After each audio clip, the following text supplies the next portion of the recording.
Prologue. Yeah, this isn't going very well. I let out a huge sigh as I stood in front of the body of a giant frog. My entire body was covered in slime, and my shoulders felt heavy. It wasn't supposed to be like this.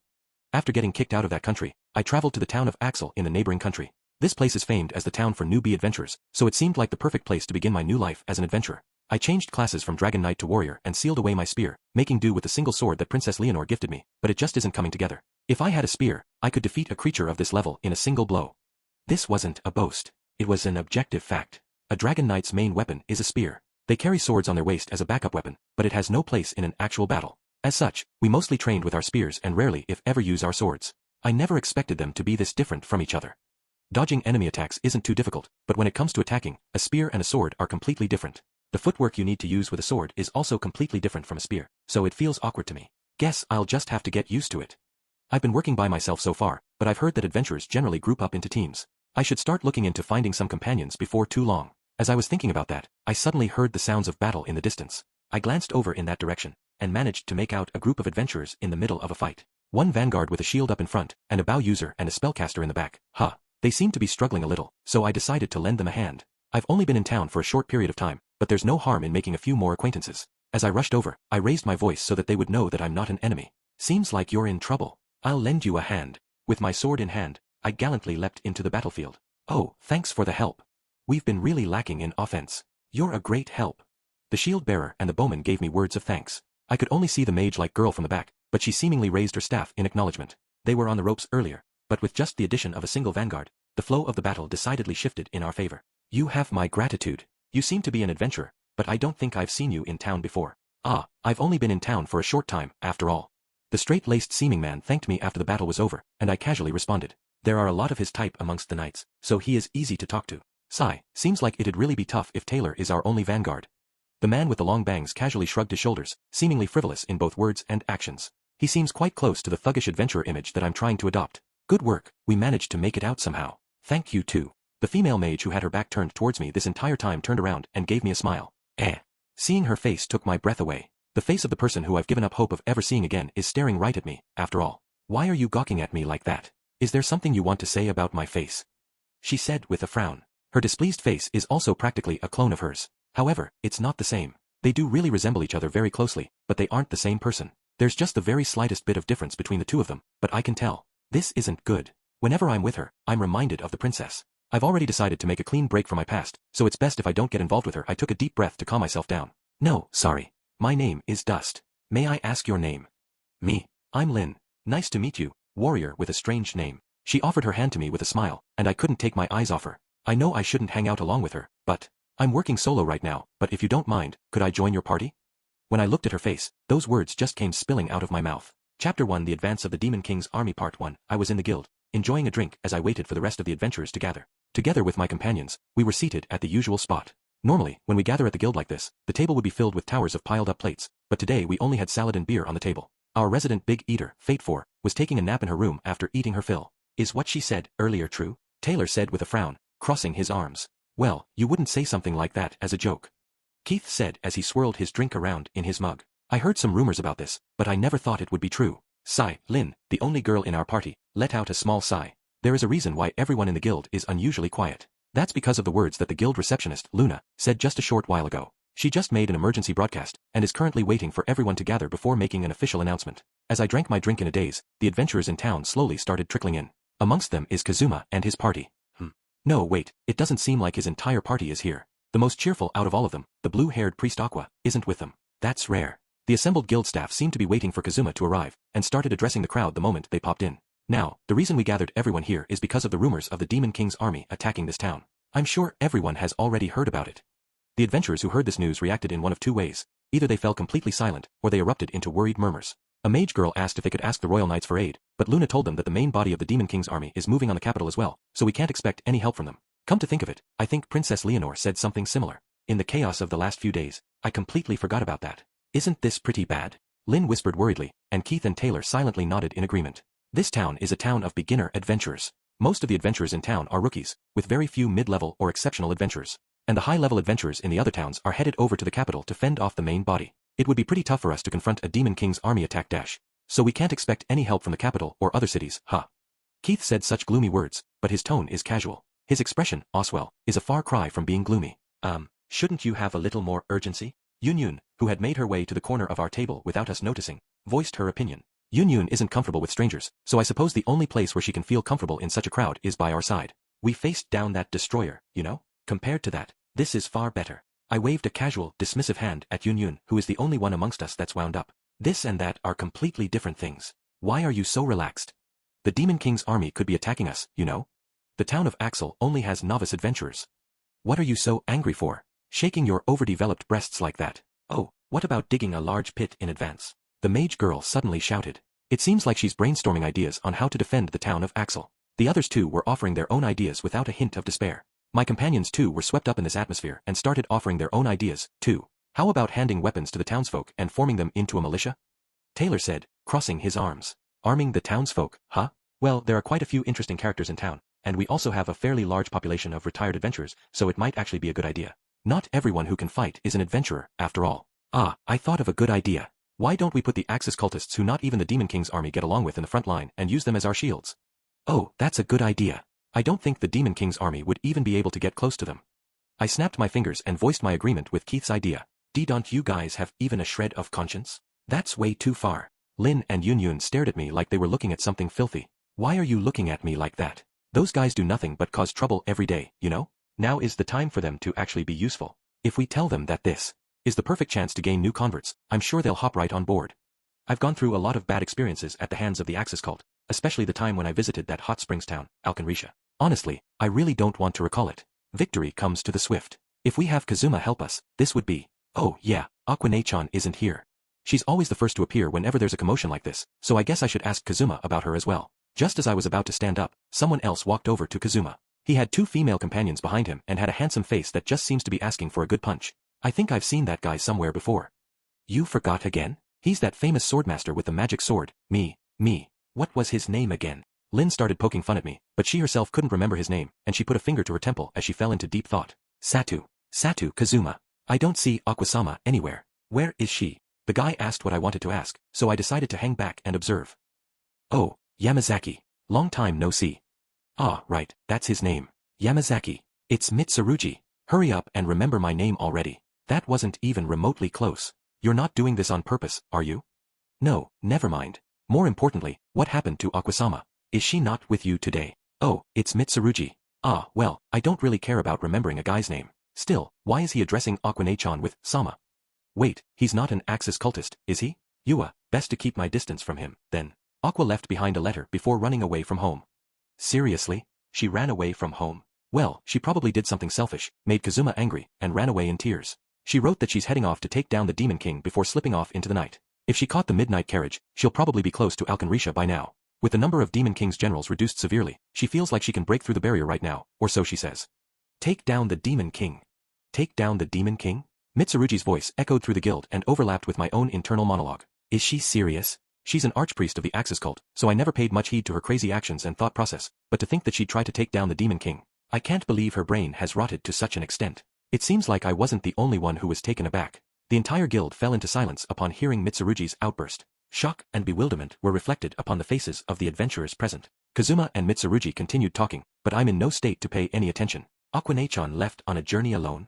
There's no way she'll survive. It's just as Dust said. She's way too reckless. She barely has any common sense as it is. Can she even survive without her guardian Kazuma? It's a little harsh to say this, but it really does make me feel uneasy. Yeah, I can't see her doing anything else other than livening things up with her party tricks. My friends really look down on her, but at the same time I can't say I disagree. But Aquasan's skills as a priest are the real deal, so she might actually do really well on her own. Yun was the only one who had any good things to say about her in this situation. After spending quite a bit of time hanging out with Kazuma and his companions, shouldn't she have a good grasp on Aqua's abilities? Well then, tell me what Aquane-chan has managed to do on her own thus far?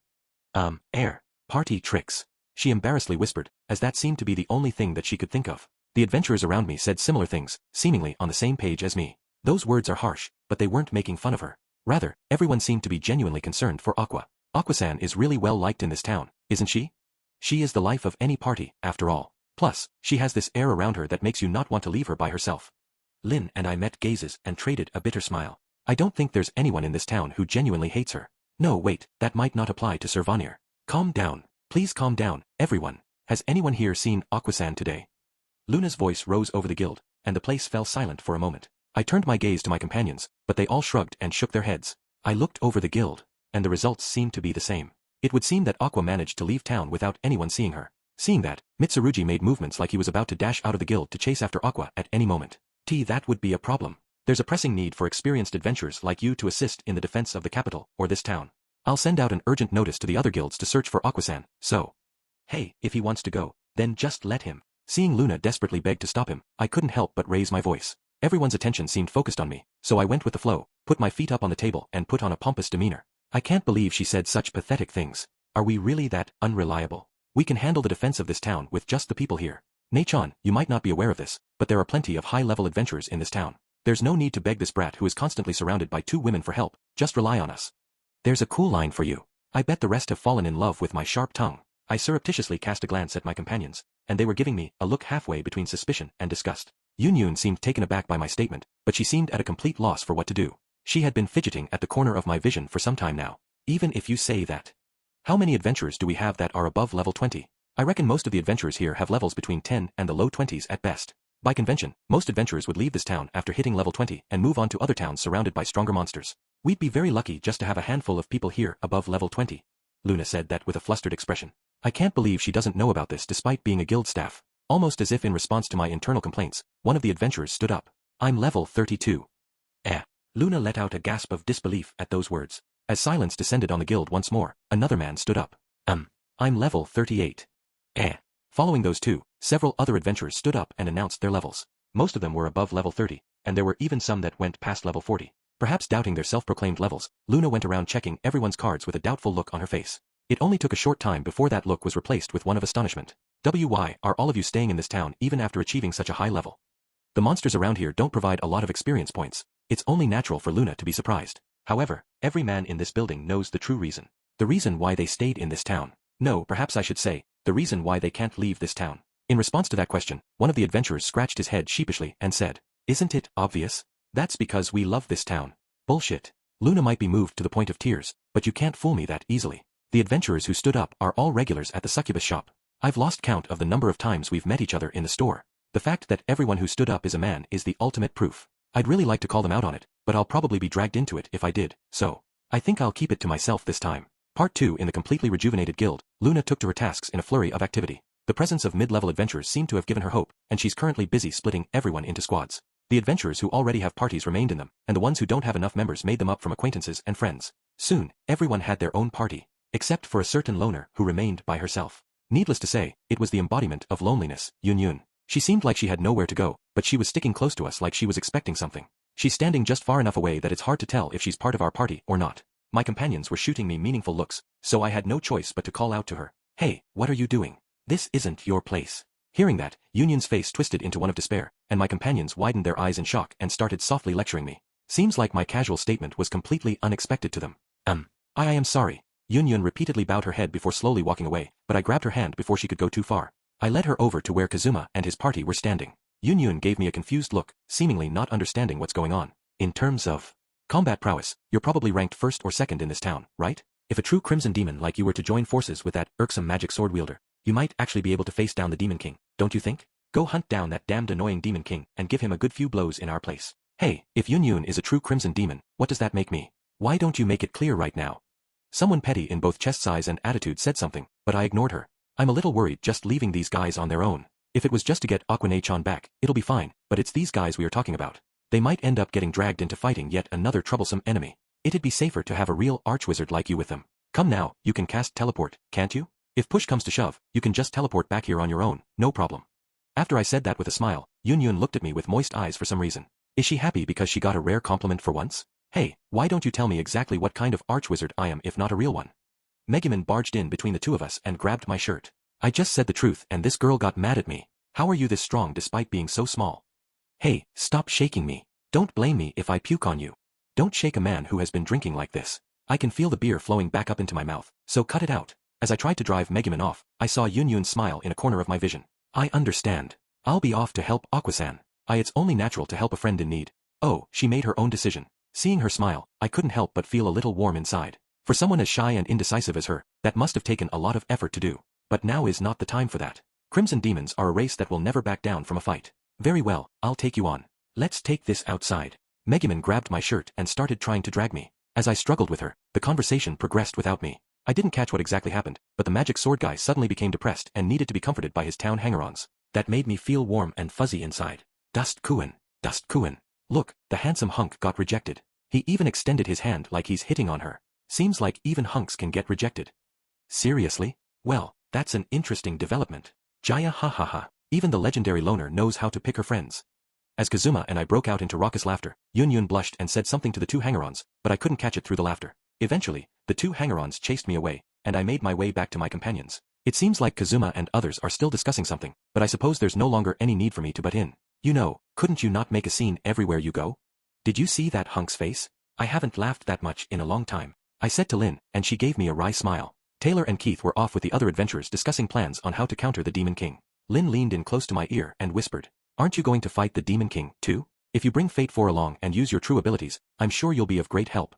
Lin said that because she knows how strong I am as a Dragon Knight, right? Probably, but being in the spotlight like that doesn't suit me. I'm just a fool who abandoned a promising life to hang around here. Defeating the Demon King is not for me. Plus, there are people here that I need to protect, too. After that, the adventurers got busy discussing strategies to repel the Demon King.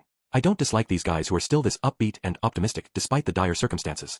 I drank my beer while observing their conversation. It seems like the handsome guy, his party, and Yun are to set off to chase after Aqua and defeat the Demon King, while Kazuma and his party are to stay back in Axel. I don't disagree with Kazuma's assessment of his own capabilities, but at the same time, it doesn't seem like him. He might complain a lot, but my true friend is someone who would put everything on the line for the sake of his friends. Even if Kazuma agreed, I'm even more surprised that the Explosion Girl and the Masochist Crusader agreed to go along with this. I thought they would have dragged him along with them even if they had to tie him up in order to do it. They sure are a cold-blooded bunch, huh?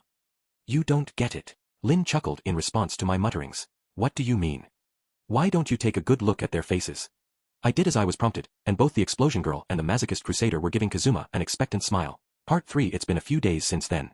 The adventurers who usually laze around busy themselves with training or hunting monsters to gain levels. According to the information that Princess Leonore gave me before she left, the Demon King's army sent quite a large division to attack this town. Why would the Demon King's army devote so many resources against a town of novice adventurers? There are several reasons. First off, without a town of beginners, there would be no way to raise new adventurers. In particular, most of the heroes with cheat-like abilities started their journey in this town. Thus, if this town was destroyed, there would be no more new heroes. I'm sure that's what they're thinking. And there's also the factor of Kazuma's achievements. He's defeated several of the Demon King's generals, and even put down that mobile fortress destroyer. Of course they would be wary of him. In that case, perhaps I should be serious, too. In the forests just a short distance away from town, I was training with a stick that was just a little shorter than myself. I kicked a nearby tree and stabbed at several of the leaves that floated down. I've been using a sword ever since I left my home country, but even after all this time, a spear still feels better in my hands. Dust is better with a spear than a sword. Fate 4 happily said as she looked up at me while she was seated on the ground. Heh, don't fall for me now. As I flipped my hair and spun my stick around in quick circles, Fate 4 animatedly clapped her hands in joy. Then, suddenly, what are you doing? A stern voice suddenly burst into the clearing as Lin appeared from a tree behind me. What, you were watching? I thought it was suspicious that the two of you were sneaking out together, so I followed you, but I never expected you to be secretly out training. And here I thought you finally awakened your inner Lelicon and was about to report you. Did you come down with something? I told you I have no interest in brats. Ow. Hey, don't bite me. I quickly refuted, and Fate 4 immediately bit me on the ankle. Damn it, don't start eating my leg just because you're hungry. I'm just working up a bit of sweat because I haven't been active lately, that's all. I thrust my stick against the ground and casually leaned against it. You don't need to hide it or anything. Still, to think that even you are going that far. Isn't this pretty bad? You worry too much. There are quite a few high-leveled people in town, and we have Sir Vanir and Wiz. We'll manage somehow. Ah, right, those two are here. But Vanir is a devil, right? If he had to pick a side, wouldn't he fall in with the Demon King's army? Ah, come to think of it, you're right. Maybe we should go ask him directly. As I disposed of the stick that I used as a spear, Fate 4 came over, clambered onto my back, and tied the piggyback rope onto me as usual. She's gotten really good at doing that. He's not in. He seems to have gone out. Where could he have gone? That's strange. We paid a visit to Wiz's magic item shop, only to find it empty. Fair 4 drooled the entire way here. It seems like she has been conditioned to expect a snack every time she visits here thanks to Sir Vanir's efforts to make her feel welcome. Maybe Sir is keeping an eye on Wiz while she's out shopping. Let's come back here tomorrow. Just as I was about to leave, the door to the store opened. What emerged from the store is a weird stuffed animal-looking creature resembling a strange bird. Ah, a cute thing came outside. It doesn't look tasty at all. It seems like it really caught their eye. Lin and Fate 4 immediately started making a fuss. Are you customers? What are you looking for? Tell me if there's anything you want. Contrary to his cute appearances, he sure speaks quite pompously. The fact that it's moving and talking means there's someone inside of it, right? Oh yeah, I heard that this store got a mascot. Is that you? That's just rude. You're a brash and rude person. Ah, that dusky blonde hair. Are you the thuggish and eternally poor adventurer that Vanir-sama was talking about? It doesn't make me angry when Sir Vanir says it, but hearing this guy say it doesn't sit well with me. Hearing this stuffed toy prattle on gets on my nerves, so I vented my frustrations by kicking him a couple of times. How rude. Do you know who I am? You're just an attendant at this store, and you're wearing something weird, too. Can I pull down on this zipper? Come on, get out here. Hey, stop pulling on my zipper. Cut it out. Damn it, I can't go wild in a place that Sir Vanir has made his stronghold. Girl on his back, can you stop this boorish man? Dust, there's a weird smell coming from that zipper. It smells a lot like the guy who gives me treats. Fate 4 pointed at the stuffed toy and frowned. The one who gives her treats is Sir Vanir, right? If this guy smells the same, could it be? Are you a devil? Indeed, my name is Zirashrut. I'm a noble known as the Lord of Brutality and a devil. The stuffed toy arrogantly puffed out his chest. Lord of Brutality, huh? I've heard that title back when I was still a knight. He was a character shrouded in mystery, but I never expected him to look like this. Humph, are you afraid? Why are you giving me such pitiful looks? There are a lot of weirdos amongst the nobles and devils, aren't there? Considering Darkness and Vanir-san, I'll have to agree. Rather than being surprised, this just affirmed my view on them. Well, there is a shop run by a masked devil. I guess it wouldn't be unexpected for there to be a devil wearing a mascot suit as part of the nobility. Well, whatever. Anyway, Lord of whatever, where did Sir Vanir and Wiz go? Your attitude remains unchanged even after knowing my identity. I don't know if I should praise you. The two of them accompanied a young man named Kazuma to the dungeon. They said they'll be away for a few days. They went out with Kazuma at such a time? What did Kazuma go out to do? I don't mind telling you, but I am a devil. There will have to be some terms agreed to if you want that information. Indeed, as a devil, the emotions I like the most are, I silently grabbed Zirashrut's head, forced him to bend over, and slightly opened his zipper. Let your saliva drip into this. Fate 4 let her accumulated drool that she has been holding back since she expected a snack here spill out into Zirashrut. Cut it out. It's getting everywhere. Uka. It hurts. Why does this saliva feel so hot? Zirashrut tore himself away from me and rolled on the floor in pain. I was going to laugh at his exaggerated reaction, but then I remembered something. Fair 4 is a white dragon, which is a creature with sacred attributes. It wouldn't be surprising if her saliva has sacred attributes, too. To a devil, this might be even more painful than getting doused with boiling water. After spending quite a bit of time rolling around on the floor, the stuffed mascot shakily got to his feet. What a scary human. To think that you would have a white dragon at your beck and call. Okay, I'll tell you, just keep that girl away from me. I recall them saying something about helping the young man level up. Ah, I see. He told that pretty boy in the tavern that he'll leave Aqua to him, but he actually intends to chase after her after he's gotten stronger. It's just like Kazuma to be this dishonest. If Sir Vanir is helping him, that probably means that he has no intention of helping the Demon King's army. Sorry for disturbing you. Right, let's go home. I got what I came here for, so I headed to leave, but Zirashrut grabbed me by the sleeve. Hold on a moment. Crap. I got taken in by his ridiculous appearance, but he is a devil, too. Did he lose his top over what happened earlier? I placed a hand on my sword and took a step in front of Lin, but Zirashrut simply stepped aside and pointed one of his wings towards his back. If you are leaving, could you please take that girl along with you? That girl would be referring to lowly succubus, sitting in the corner of the store despondently muttering, Vanir-sama isn't here, Vanir-sama isn't here. To herself, right? Lin decided to head back to the guild first, so I decided to carry lowly succubus back to the succubus shop by myself. So what were you doing there? I longed for Vanir-sama's scent, so I went to the store to help out, only to be told that he won't be in town for a while. This girl pays a visit to that store almost every day. Sir Vanir has no interest in romance, so he treats her fairly cold, but I suppose I can praise her determination for not letting that get her down at all. Both Sir and Wiz are out training with Kazuma. Is it true that the Demon King's army is targeting this town? How do you know about that? Luna told us it was strictly forbidden to spread the news outside the guild to avoid worrying the residents. Don't tell me, she has a connection to the Demon King's army? I've gotten so used to living in this town that it completely slipped my mind, but succubi are devils as well. It wouldn't be surprising for them to favor the Demon King's army over us humans. Why are you looking so scary all of a sudden? You're not thinking anything weird, are you? I've had a few of my regulars tell me, I'll protect you even if the Demon King's army attacks us, so can you please give me a discount? Or something like that, that's all. Those idiots. So it's because some people wanted to look cool in front of the succubi. Sigh, they really are hopeless people. So it really is true. Yeah, it is. What are you guys planning to do? Wouldn't it be dangerous for you guys to oppose the Demon King's army? We are not part of the Demon King's army. All the succubi say they'll stay in town. If Vanir-sama tells us to support the Demon King's army, we'll obey, but I don't think he'll order us to do something like that. She tilted her head with a finger on her cheek. It doesn't seem like she's lying. Honestly, I'm glad that the succubi are staying in town. All those high-level adventurers who are in town mostly stayed here because of the succubus shop. If the succubi choose to side with the Demon King's army, I'm sure more than a few of them would decide to switch teams. Do you think we have any chance of winning? While I'm still carrying her, lowly succubus gave me a serious look. I wonder. Having received the information from Princess Leonore beforehand, I know that the Demon King's army is planning to send a sizable force towards us, so I can't be optimistic about our chances. For you to make such a serious face, it seems like this situation really is grave. But, saying that, she closed her mouth and looked up at me. What is it? But, Dust-san will protect us, won't you? Saying that, lowly succubus gave me a reassuring smile. I put her down and patted her on the head. Who knows? If you're scared, you should go hide somewhere. You say that, but you are going to do it anyway, right? You cheeky little. Stop poking me with your elbow. Yeah, say whatever you want. Right, I'll do that. Part 4. After escorting lowly succubus to her store, I decided to take a walk down the main street, and my eyes met with the owner of a certain general goods store. Give me money. You're being way too abrupt. Can't you say anything else? I told him in a simple and straightforward manner, but he lost his temper for some reason. Normally, I would have dropped by to pick up the goods that he couldn't sell, but I would always have to sell them off eventually, so I thought I'd be polite and skip the middleman this time. Sigh, you're still the same as ever. Aren't all you adventurers supposed to be busy right now? What are you talking about? Isn't the Demon King's army targeting this town? Wait, the old man knows about it too. Whatever happened to keeping it under wraps? Where did you hear that from? You're not trying to spread some scary information in order to drive up the price of weapons and food, are you? No, wait, that actually sounds like a good idea. A good idea popped out of my mouth. Hey, don't slander me. Information is vital to a salesman like me. Serious happenings like this spread almost instantly through everyone in the business.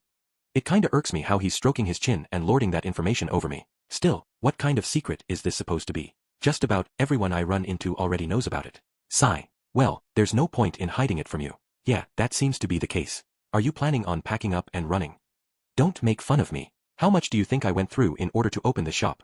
This is the castle that my late wife and I worked through sweat and tears to create. The Demon King's army aren't customers, so I see no reason not to chase them all out.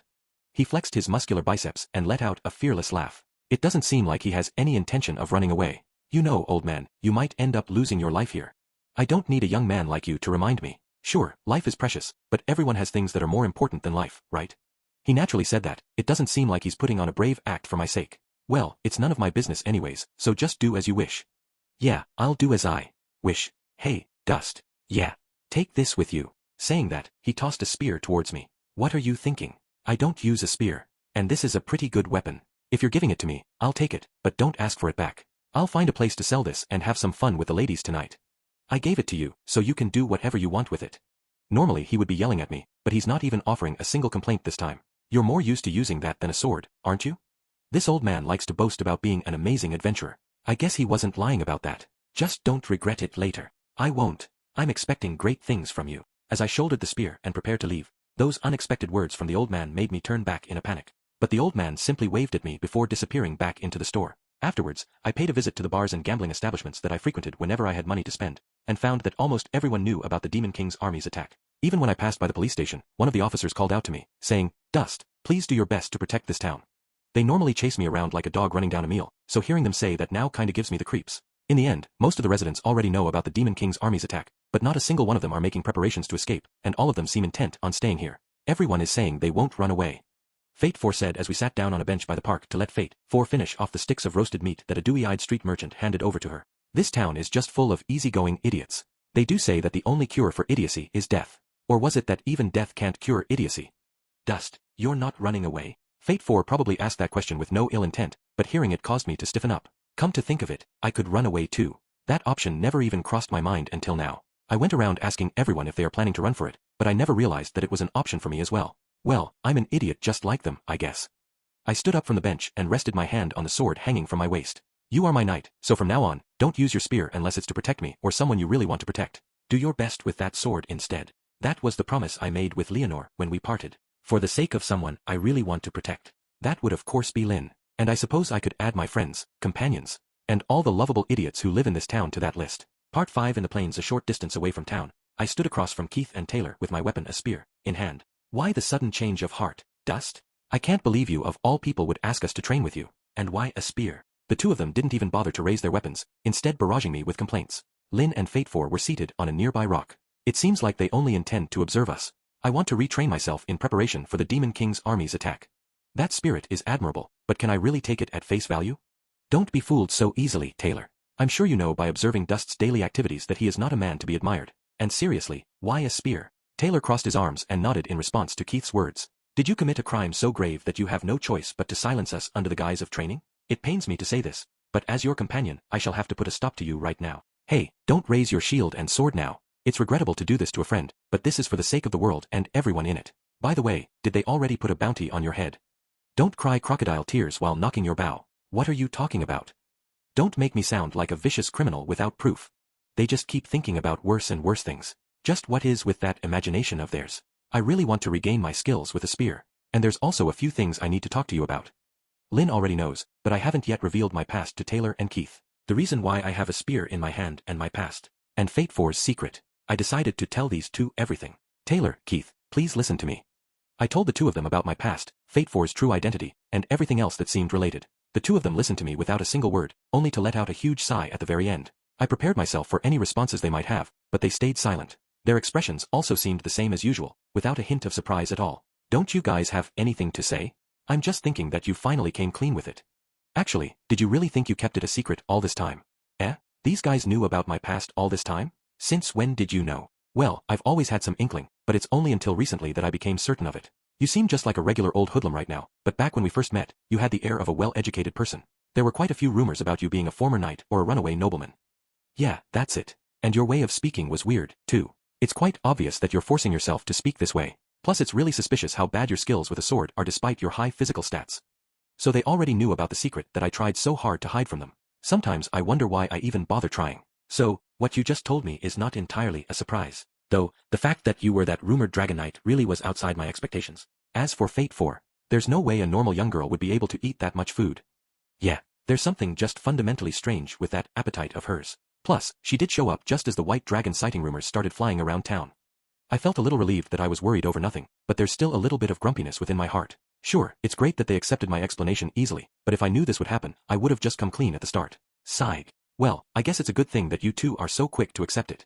I felt much lighter after letting out a sigh, as if all the guilt and weariness I felt for hiding things from my companions vanished at once. Dust, we are companions. That much I'm sure of. Yeah, so there's no need to hide all this stuff from us. Companions, huh? Yeah, I suppose. I should put a little more faith in them from now on. So, you already knew about when Lynn and Princess Leonore swapped places? At those words, their expressions changed drastically into ones of complete shock as they twisted to look at Lynn. Why yeah, of course. There's no way we could mistake one of our companions for someone else. Right, Keith? Oh, of course. Doesn't that go without saying? The two of them gave me a very suspicious smile as they let out a forced laugh. Oh, then tell me when we were switched. You're my companions, so I'm sure you know that much, right? Lynn stepped in, asking the two of them with a wide smile on her face. That's an easy question to answer. Keith, I'll let you do the honors. Hey, don't dump it onto me just because you don't know the answer. Come on, hurry up and answer. Lynn jumped off the boulder and approached the two of them with a wide smile. On the other hand, the other two slowly backed away, taking in the entire scene, and Fate 4 who was lazily gazing at them from the side. Boo-ha, ah-ha-ha-ha-ha. I couldn't help but break out into laughter. I was prepared to be cast out of the party upon revealing my past to them, but I never expected such an outcome. Stop laughing and placate Lynn already. Please, Dust. Oh, fine. Come here, I'll give you a warm hug, so let them off. That was close. Don't just start blasting magic at me. I could have died. Facing Lynn who was slowly approaching with her staff in hand, the three of us struggled to use each other as human shields. I could tell right away. After all, your chest. You're not thinking stuff like, the imposter has bigger breasts or having great assets sure is a sign of elegance, are you? Not at all.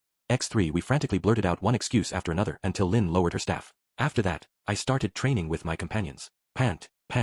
You fight like a completely different person. Taylor, his butt flat on the ground, said between breaths as he tried to regain his composure. A short distance away, Keith threw his empty quiver to the side as he collapsed to the ground. Seriously, not even a single arrow hit.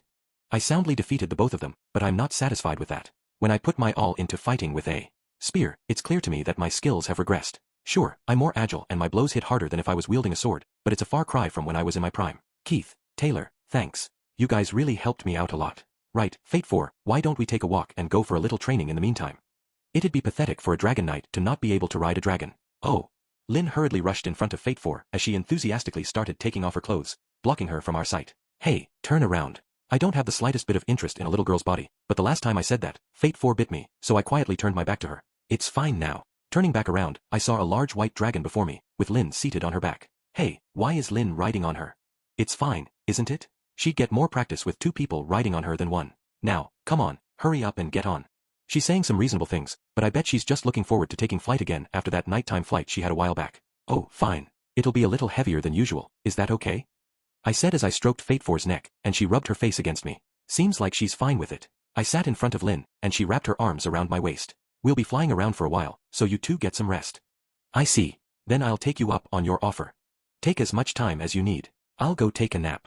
Taylor and Keith lay on the ground as they waved me off. Fate 4 flapped her wings, and my body was overcome with a feeling of weightlessness as we started rapidly ascending. It was dark out the other day, so I didn't really notice, but this is actually quite scary, isn't it? Lin suddenly tightened her hug on me, pressing her body against mine. I could feel her breasts hitting my back, but if only she had a greater volume. You were thinking of something rude just now, right? Don't strangle me. If we fall, you'll die too. I almost fell off, but I managed to regain my position in time. We quickly gained altitude to avoid anyone seeing us from the ground, but then I noticed something flying ahead of us. Several somethings, in fact. What is that? Lin, can you see it? Where is it? I pointed it out to her, and she narrowed her eyes. All I can see is a dot. Should we get closer? Those things were flying lower than us, so we can probably afford to get closer without them seeing us. As we got closer, it became clear that it wasn't a flock of birds. It's a winged human. It's probably some manner of devil. It has large, black, bat-like wings, the same as the ones on the succubi or the demon Perrier that I fought against just the other day. Don't you think it's strange for there to be a bunch of devils flying all the way out here? Yeah. Could they be scouts from the Demon King's army? In large-scale battles, information is just as, no, more important than combatability. The importance of good information was drilled into me by my captain back when I was still a knight. Food can be obtained on the road, and lack of strength can be made up for by strategy, but it's vitally important to obtain good information in advance. After all, in order to acquire food or develop good strategy, one must first have good information. Don't forget that. He made such a deep impression on me that I can still remember every word. Should I wipe them out here? There are few enough that we can take them on if we pounce on them from the sky. Plus, we have Lin's magic with us. No, wait, taking them out here might not be the best course of action. If they don't return, it would just raise the guard of the Demon King's army, and they would send out scouting parties in greater numbers. So, what should we do? If they are part of the Demon King's army, I wouldn't mind taking this chance to reduce their forces, but there is the chance that they are simply unrelated stray devils. Stray devils? Well, there are devils like Vanir-san, so I suppose. Plus, it's not exactly normal for succubi to coexist with people like an Axel. There are a lot of weirdos amongst both nobles and devils, so it's hard to completely dismiss this possibility. It's not like we can just go, sorry, we mistook you for devils, if we attack them by mistake. But if they are part of the Demon King's army, it would be dangerous to make contact with them, right? Yeah, if only there's a way to know who they are. I thought of a way to make contact with them without raising their suspicions. I instructed Fate 4 to turn back, and we took a long detour to make sure we weren't discovered as we made our way back to Taylor and Keith. Oh, they're back already. Hey, come on, it might be more refreshing in the sky, but even so, aren't you a little too quick? Ignoring Keith who got blown away by Lin's magic, I once again took to the skies. I'll find a way to take care of them, you go back ahead of me. I got it, I'll explain things to them. After letting Lin dismount, I flew back towards the devils. No, back towards Axel. Part 6. Hey, is Lolisa here? After reaching the succubus shop, I started calling for lowly succubus while searching for her. Oh, Dust-sama. Are you looking for that girl? The manager succubus walked over to me, her body oozing with sexuality. Unlike lowly succubus, all the right parts of her are filled to bursting, and every single one of her movements gave off an erotic impression. She wasn't at the magic item shop, so I thought she might be around here, but I don't see her around at all. I did take a look around the store, but all I saw were succubi with bountiful bodies that made me want to jump on them. There wasn't a single hint of that shrimpy body around. Well, you came in at just the right time. She's been in a state of depression ever since Vanir-sama left town. We can't work with her like this, so please take her with you. The manager called lowly succubus over, and she looked like she had the life sucked out of her. She constantly sighed and barely raised her head from the ground. You look really out of it. If I don't see Vanir-sama and take in his scent at least once a day, I lose the drive to do anything. Isn't Sir Vanir's body made out of dirt? Just go take in the smell of the dirt outside. Don't compare Vanir-sama's body to common dirt. No, it is just common dirt. Sir Vanir told me before. Only the mask is actually part of his true body, the rest of it is just formed out of whatever dirt that happens to be nearby. Anyway, I need your help with something. You're not doing anything else, right? No way. I don't feel like moving or doing anything today. She turned her face to the side and puffed out her cheeks, flatly refusing me. She really is a troublesome girl. I'll give you something that will perk you right up, so don't say that. I'm not falling for your tricks anymore. Like that time you lied to me about that cup that Vanir-sama used. Ah, right, what happened to the manju with Vanir-sama's seal on it that you promised me before? She really has a talent for remembering useless things. I always have to come up with some random lie to convince her, and she's really making me work for it. Okay, I'm sorry. This time it really is a 100% genuine item that Sir Vanir used. Humph. Her face was pointed away from me, but her eyes swiveled to look my way. This item is a must-have for any fan of Sir Vanir.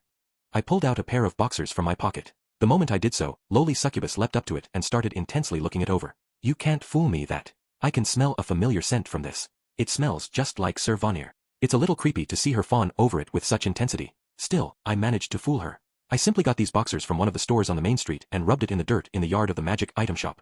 Oh fine, I'll help you just this once. Don't think I'm a cheap woman. It'd be a little more convincing if she wasn't carefully wrapping the pair of boxers in her handkerchief before placing it in her pocket. So, anyway, what did you want my help with? Ah well, you see. So I just have to talk to some suspicious-looking devils, right? Pretty much. And if they are part of the Demon King's army, can you get more details out of them? It's fine, we're good at getting stories from our customers. Plus, we owe quite a bit to the people of this town, so this is just a small way I can repay them. She puffed up her chest with a confident look. When I think of how she was just a moment ago, I couldn't help but feel uneasy, but right now I have no choice but to leave it in her hands. I got onto Fate 4, who was hiding in the forest in her dragon form, and for some reason, lowly succubus got on behind me. 2. Hey, you can fly on your own, can't you?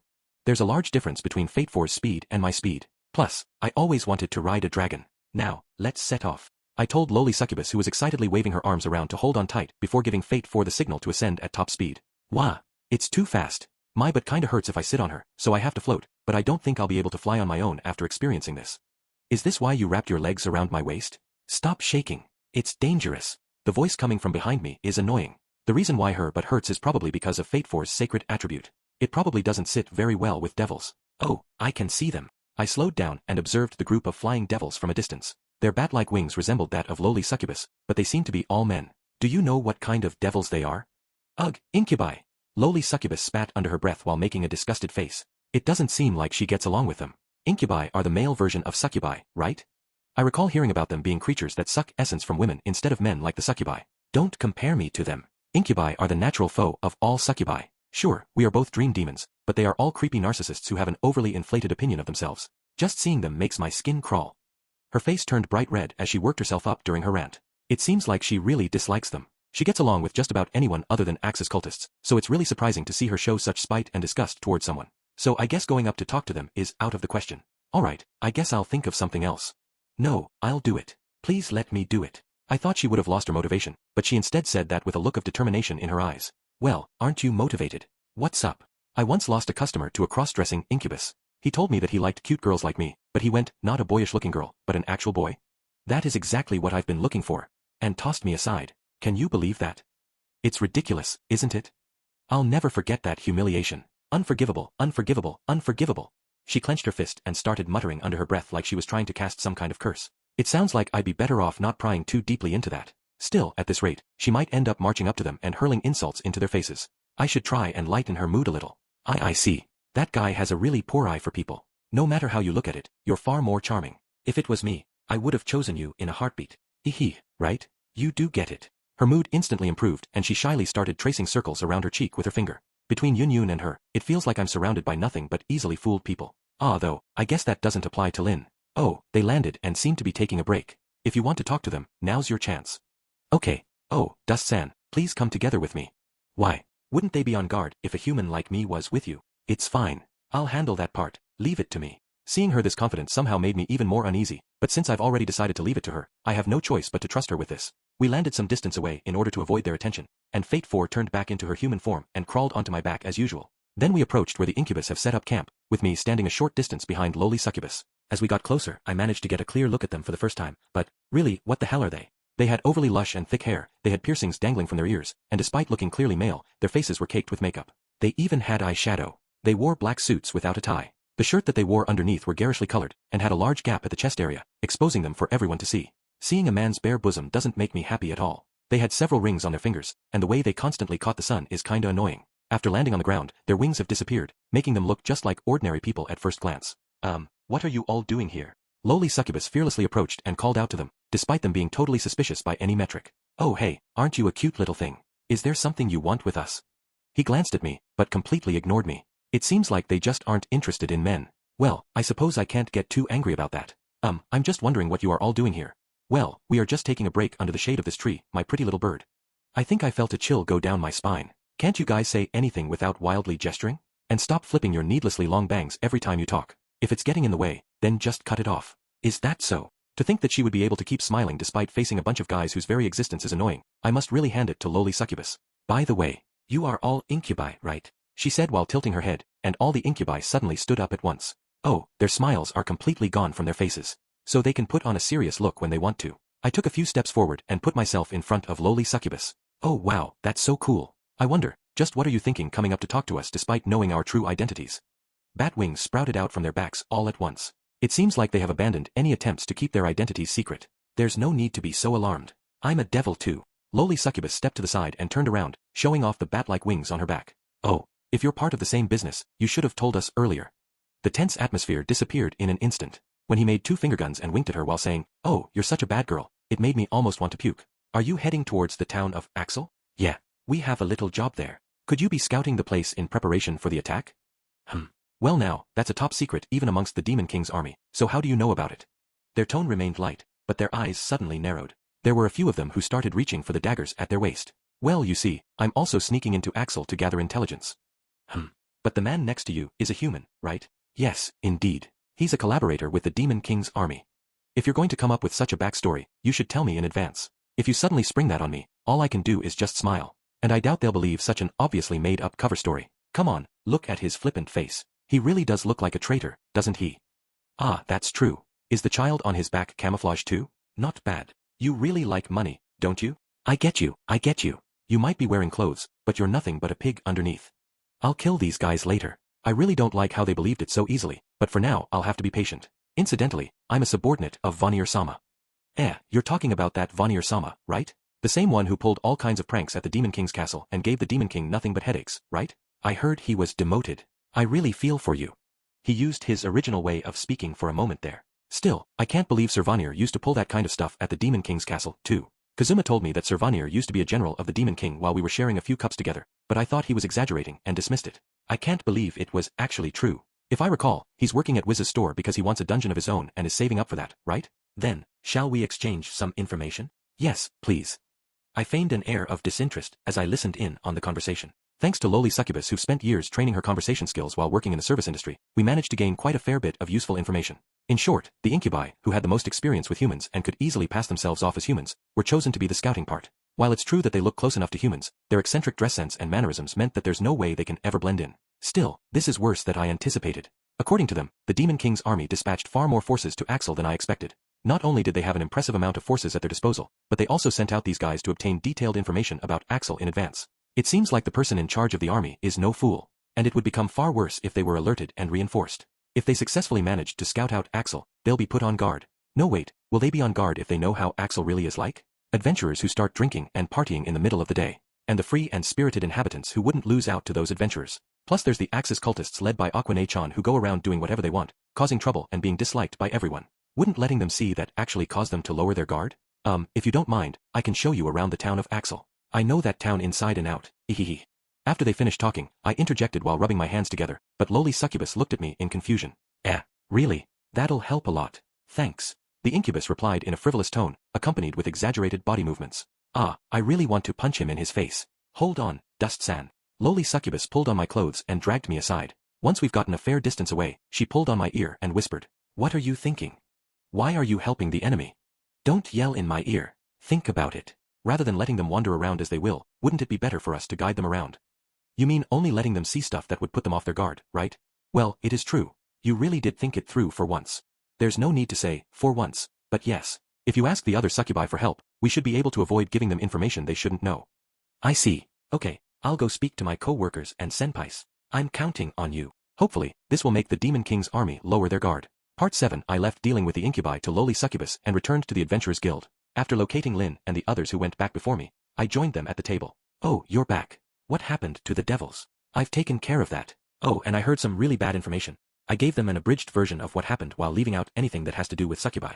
When I told them that the forces of the Demon King's army are far larger than we expected, they gave me wide-eyed looks. Hey, isn't this bad? Keith muttered under her breath. But none of us replied. It's probably because all of us are thinking the same thing. We might have a few adventurers above level 30, but even so we really don't have that much combat power. Wouldn't this be pretty tough? I agree with Taylor. It might be impossible to simply rely on adventurers alone. Taylor and Lin both said with serious tones. Even if you say that, we don't exactly have a lot of other options. There's the guards and the cops, but they aren't particularly strong and there are very few of them. Someone strong enough to fight on par with adventurers. It'd be reassuring if we could get Vanir-san and Wiz-san on our side. I did pay a visit to the magic item shop to make sure, but they happened to be out at the time. I don't think they'll fight against us, but it's unclear if they will actively help us. Wiz will probably be willing to do it, but Vanir is a former Demon King's general, after all. I wonder. I have high hopes for Sir, but I can't read his mind. Even after spending so much time at his side, I still have no idea what goes through his head. I do know he loves the dark emotions that humans produce when they experience disappointment, but that's about it. In that case, the only thing we can do is get stronger, but there's a limit as to how many levels I can gain in such a short period of time. We might be able to level up faster if we had the weakest class like Kazuma, but for us, getting 1 or 2 levels would probably be the limit. It's just as you said, Dust. If only there's a way for us to suddenly become stronger in a snap. Taylor's words caused us to cross our arms and sigh. Raising our levels would be the best option, but I doubt we'll be able to gain that much power in such a short time. In this situation where we had nothing to do but worry, Lin suddenly looked up from the floor and stared at me. But, even if it is impossible for us, can't Dust do it? If he can get back his strength as a Dragon Knight. Hearing that, Taylor and Keith suddenly turned to look at me. Oh, yeah, training Dust up is our shortcut to victory. Leaving everything to Dust doesn't sit well with me, but it seems like that is the only way.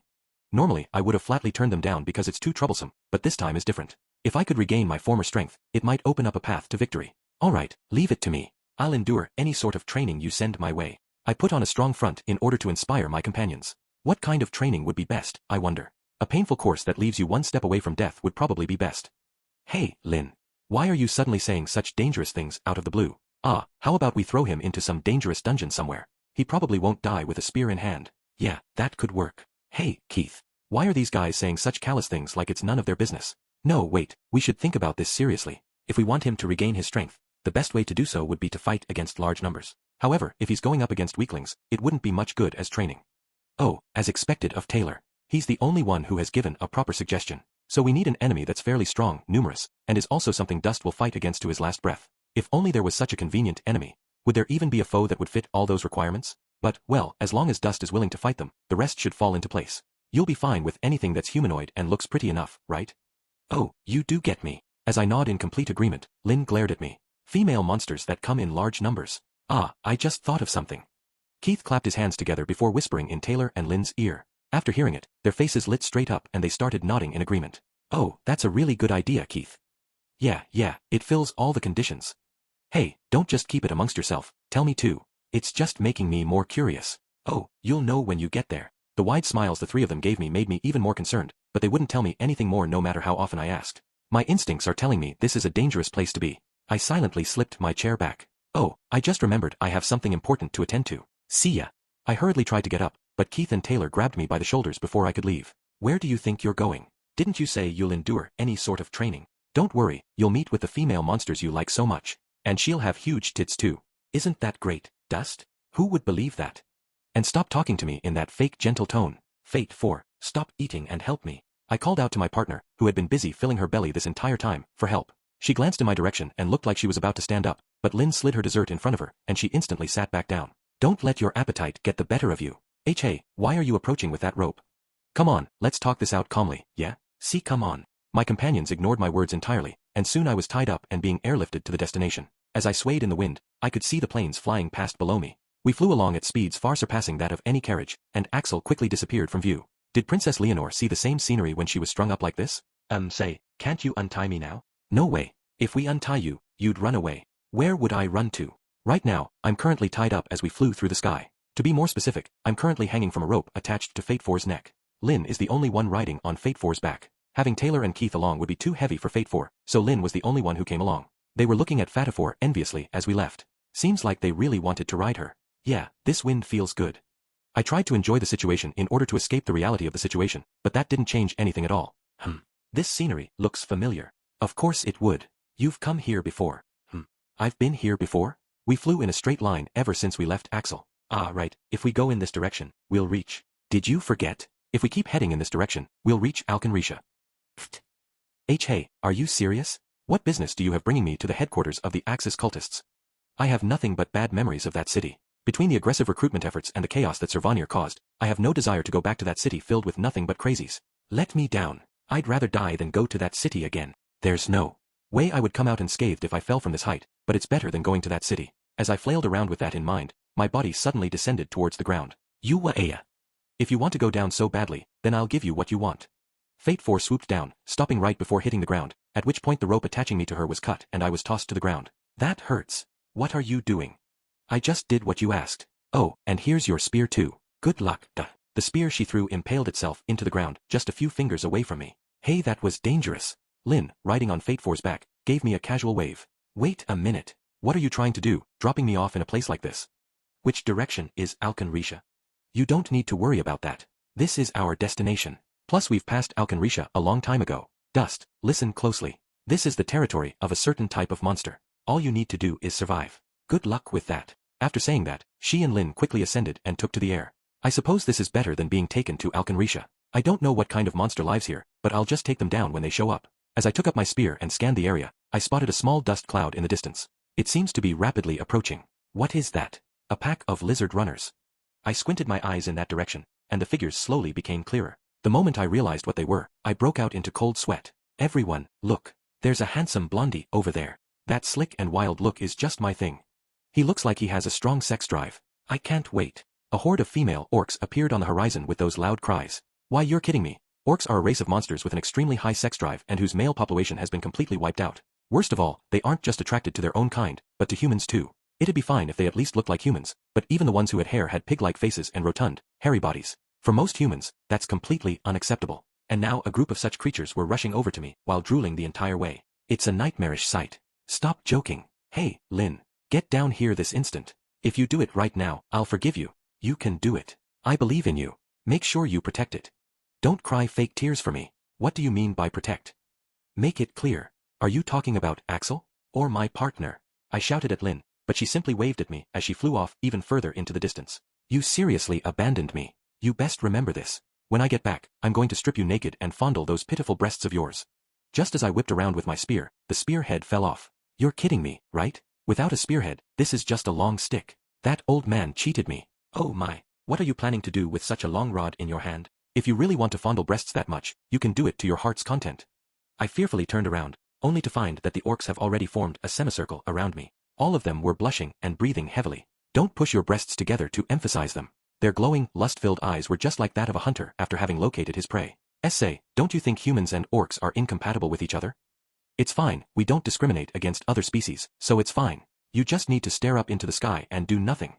That's not reassuring at all. I looked for a way out, but they've already surrounded me. Just how many of them are there? I wonder if your hidden weapon is as wonderful as that stick you're holding. Pant, pant. No, it's just as shabby as a rusty dagger. It'll definitely disappoint you. I'm not one to discriminate based on your weapon. Even if it is a rusty dagger, I'll be sure to polish it into a mighty great sword with my mouth. Seriously, give me a briareache. I don't even want to think what would happen if these guys got their hands on me. If orcs at least looked similar to humans, I'd be happy to go along with them, but no matter how I squint, I can only see them as pigs that happen to walk on two legs. A cute adventure boy got away from me the last time, but there's no way I'll let you escape. I was so close to stealing his first time.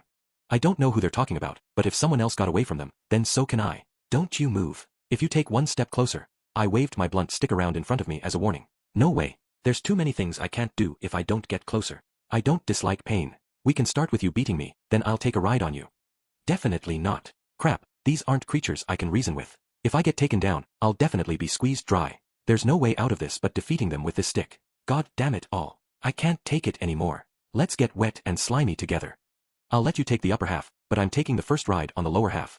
The horde of orcs closed in on me. Grah! I'll definitely get home with a clean body. I'm getting the best dream from the succubi once I get back.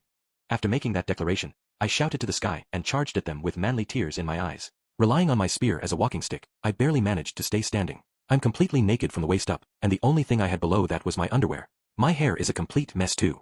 I took a deep breath and shouted to the sky. Ha, ha, ha. I iskea peed. The joyous cry echoed throughout the plains. After taking down a few of them, I managed to break out from the encirclement and use the forest and guerrilla tactics to take them out one by one, but their amazing recovery speed meant that they kept coming back to join the battle. As a result, I couldn't reduce their numbers at all. No matter how many of them I defeated, they just kept coming back for more. It was a never-ending nightmare. After fighting for an entire day, I finally managed to escape from their clutches. When there's a will, there's a way. The sense of relief and freedom brought tears to my eyes. I took a deep breath to calm myself. The head might have fallen off, but this still is a pretty good spear.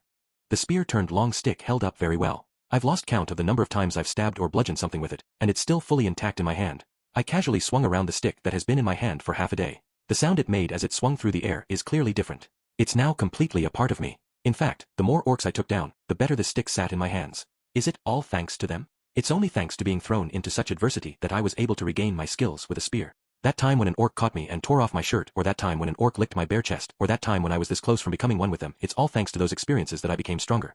I should thank my companions who threw me into this desperate situation. Like hell I can. Just thinking about the despair and fear I felt when I was being cornered made all the hairs on my body stand on end. I'll never forgive you. I'll never forgive you. After vowing revenge on my companions, I spotted a small white in the distance. Seems like Fate 4 is coming to pick me up. Though I still held a grudge against her for choosing to fill her belly over helping me, she definitely didn't understand the situation at the time, so I think I'll let her off. However, I'll never forgive those guys. Just wait till I get back to Axel. Part 8, We're sorry, Dust. This is our apology, please accept it. When Taylor spotted me entering the guild, he immediately approached me and said before I could even get a word in, "You can't resolve this with a single apology. Hey, what are you trying to do?" I glanced into the bag he placed on the table and noticed quite a bit of money was in it. "You can take it all with you. Go ahead and use it on women or gambling or anything else you want. I'll pretend nothing happened today." Oh. I was taken aback by the sudden kindness of my friends, and my rage immediately subsided. With this much money, I can pay off all my debts and still live comfortably for a few days. We'll take care of Fate Fortune for you too, so feel free to let loose. How considerate of you. If you're willing to go that far, I'll forgive you. Alright, I'm going to find a pretty lady to play. A sudden chill went down my spine. Why did that orc's face pop into my head? I'm about to go have fun with a pretty lady. Era, Dust-san, you're back. In response to that voice, I turned around to see Luna walking towards me. With her respectable pair of breasts wobbling, eep. What's the matter? For some reason, I let out a scream upon seeing her chest. No, sorry, but stay away from me. Why yes. Luna walked away with a suspicious look on her face. What's wrong with me? For some reason, the moment I saw her breasts, my heart rate immediately spiked. You look pale. Is something wrong? I am fine. Seeing Lynn's face calmed me down. Just what was all that about? I took a deep breath and looked around the room to calm myself down. Upon seeing the waitresses and the female guild staff, my heart started beating rapidly and I once again broke out in cold sweat. What's wrong with my body? I pressed my hand against my chest and looked at Lynn's face, and the feeling immediately went away. It can't be. I had an idea about what's going on, so I decided to test it. I looked back to the large-chested waitress. Immediately, my heart began beating wildly. I turned to Lynn, and I immediately calmed down. So that is what is going on. Why are you glancing at me like that? Lynn said, her cheeks flushing slightly as she put on a mask of anger. Well, you see, after having all those orcs chase me, I can't help feel queasy when I see big breasts, but when I look at you I'm suddenly calm. With a slight crick, Lynn stood up. Keith took his mug and backed away, and Taylor quickly led Fate 4 away from the scene. That was when I realized what a terrible mistake I made. Oh, so seeing large breasts reminds you of the orcs, but looking at me makes you calm, huh? No, I don't mean it that way. Then what exactly do you mean? Foo-foo. Don't wave your staff at me while laughing like that. What are you going to do if even flat chests give me goosebumps? Sigh. I really feel safe next to you. Where did that come from? Did you finally notice my charms? After somehow escaping from a really angry Lynn, I found myself in front of the succubus shop before I realized. I saw lowly succubus cleaning the floors with a broom, so I sat down and looked dreamily up at her. Maybe. What happened to you? If you keep staring at me like that, I'm going to get all hot and bothered. Lowly succubus placed a finger on her cheek and started nervously twisting around. Her body has no protrusions at the front or the back, so it doesn't remind me of an orc at all. It really helps that I don't feel fear even when I'm next to her. Come to think of it, what happened to the incubi? It's going well. My colleagues and senpai are showing them around town. It seems like what they see is causing them to relax. It'd be great if this could cause them to reduce their forces.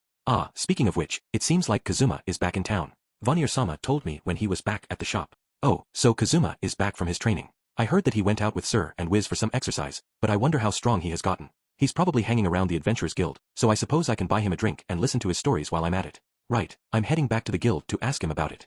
Please wait, I'm going with you. I want to hear all about Vanir-sama's accomplishments too. Couldn't you just ask Sir directly if you want to know? There's no need to go around him to hear it from Kazuma, right? Well see, Vanir-sama said, I'm busy arranging a large business deal, so I don't have time to concern myself with you, before chasing me out of the shop. But his cold attitude is nice too. She really is a die-hard fan of Sir to the end, isn't she? A large business deal, huh? Did he find a way to make a large amount of money? I really want to be a part of it, but I suppose I can ask him about it later. You can follow me if you want. Okay, I'll go with you. With lowly succubus in tow, I returned to the guild and joined up with my companions. Lynn was glaring at me, but it seems like her mood is much better than it was before. I'm back. I heard Kazuma's back. I avoided meeting Lynn's gaze and asked Taylor. Kazuma just left. It sounded like he exaggerated things, but he really spun an interesting tale about his trip to the dungeon. So I just missed him. I wanted to share a mug with him while trading stories. That's a shame. Oh yeah, Kazuma is planning to leave tomorrow, so he asked us to teach him as many skills as possible before he leaves. It seems like he spoke to pretty much everyone who was here before he left. Keith said something strange as he nursed his drink. Even if he knows the skills, where is he going to get the skill points from? He couldn't have leveled up that much. Vanir-san and Wiz-san helped him level up. From what he said, it went really well.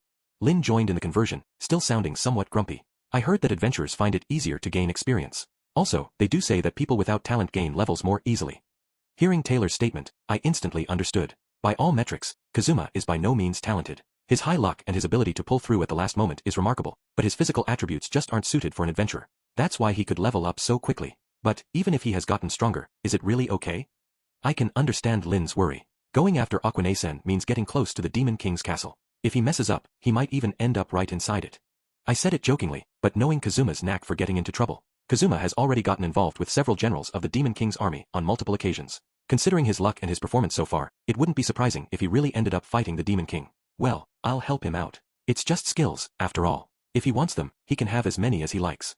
Yeah, and if a beginner adventurer from Axel really did end up defeating the Demon King, it'd be an unprecedented feat. They could even turn this place into a tourist attraction as the town that raised the hero. Taylor, Keith, you're being way too optimistic. But, well, it sure would be nice if it did happen. My companions looked at each other and shared a laugh. If Kazuma really did manage to defeat the Demon King, he'd probably be hailed as a hero. As his best friend, I'll support him to the best of my ability. If he really succeeds, I'd be hailed as the good friend of the hero too, right? So everyone would be all over me too. No, that's not happening. X3, no one would believe you even if you say you're the good friend of the hero. Kazuma would just go, I don't know that guy. He's a stranger.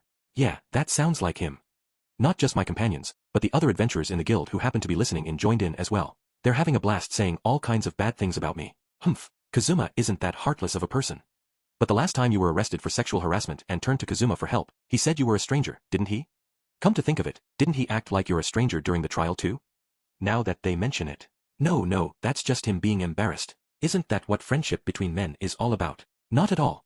X3, whoever said that just now, stand right up. I'm going to feed you my iron fists of fury. When I woke up, it was morning. It seemed like I fell asleep on the guild floor. I stretched my stiff body. I don't remember too much about the big fight, but it seems like I fell asleep immediately after that.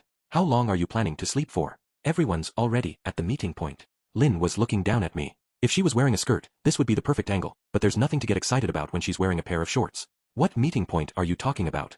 You really are. Kazuma and the others are boarding a carriage to leave town. Didn't you say you'll teach him skills before he leaves? Ah yeah, come to think of it, I did say that. I stood up and picked up the sword that was propped against a nearby wall. This sword was given to me by Princess Leonor. At first glance, it's just a regular sword, but it is a genuine magic sword. If I trust what Princess Leonor told me, this sword is worth an untold amount of money. She gave it to me even knowing that. Hey, what are you doing? If you don't hurry, you'll miss Kazuma. I know. I'm coming. I hung my sword on my waist and followed after Lin. There already was a crowd of adventurers waiting at the carriage pickup point. Kazuma, Megumin, and Darkness were there, too. And with them was Sir Vanir and that giant bird. They seemed to be talking about something, but they soon wrapped up. I took a step forward as the representative of the adventurers and pulled out my sword. Right, then, Kazuma, are you ready to learn some skills? The next step is for all the adventurers present to teach him skills. You're heading off to fight the Demon King mano a mano, so it's only right for us to beat you. I mean, properly train you before you go. Think of it as our farewell gift. You were about to say beat me senseless, weren't you? And I'm not planning on charging at the Demon King and fighting him one-on-one. Truth be told, all I really want to do is bring Aqua back.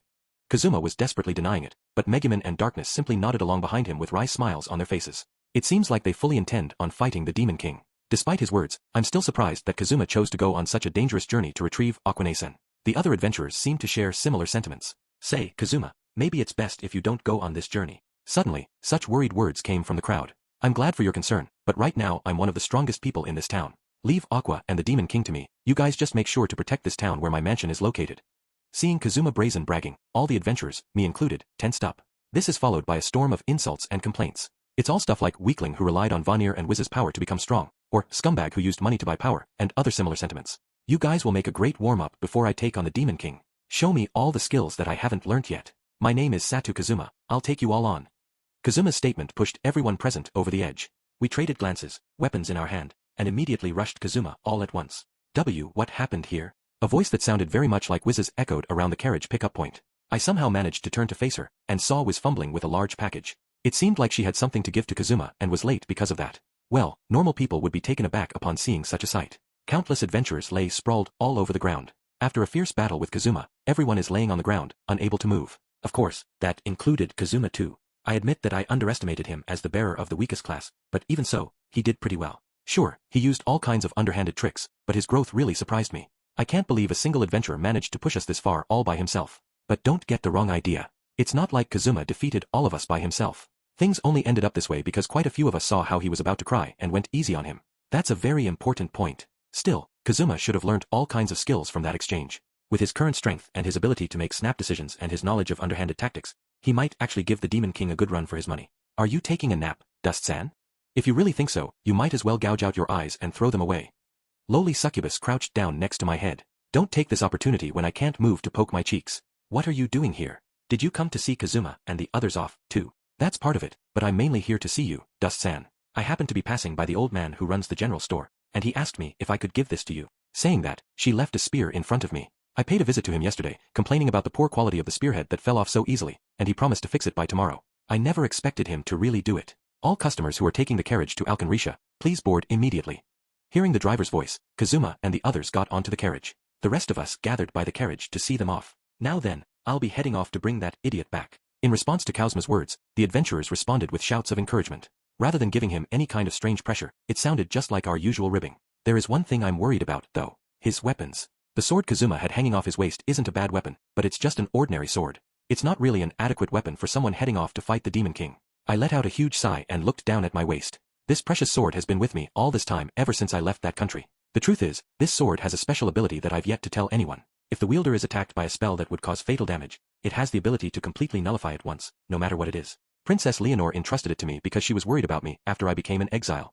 I was planning to keep it with me for the rest of my life. But it's not only a protective charm, it's also a chain that ties me back to my home country, to Princess Leonore. As long as I have this, there's no way I will be able to forget my past as a knight. Hey, Kazuma. That sword of yours, it's just an ordinary sword without any sort of magic on it, right? Just in case, you should take this with you. I removed my sword from my waist and tossed it to Kazuma. That's technically an enchanted weapon. It isn't a legendary tier weapon that can only be equipped by a specific class, so even you should be able to make use of it. Just make sure you bring it back to me after you defeat the Demon King. I put on a cool front and grinned at him, and Kazuma responded with a look of surprise. It seems like he finally realized how manly I am. Lin stared at our exchange from the side, before something sparked in her eye and a mischievous grin came over her face. Oh, I see. In the 1 in a million chance that Kazuma actually defeats the Demon King, that sword would become known as the sword wielded by the hero, and be worth a whole lot more. Kazuma, I'm pretty sure Dust picked up that sword from the body of a fallen adventurer he ran across in a dungeon, so there's no need to give it back. Damn it, Lin, how could you ruin my get-rich-quick plan? I pretended to be angry and chased after Lin. While we were running around, Kazuma's carriage departed. Naturally, we stopped and turned to look at the carriage as it went off into the distance. Was it really okay? Isn't it an important item you got from the princess?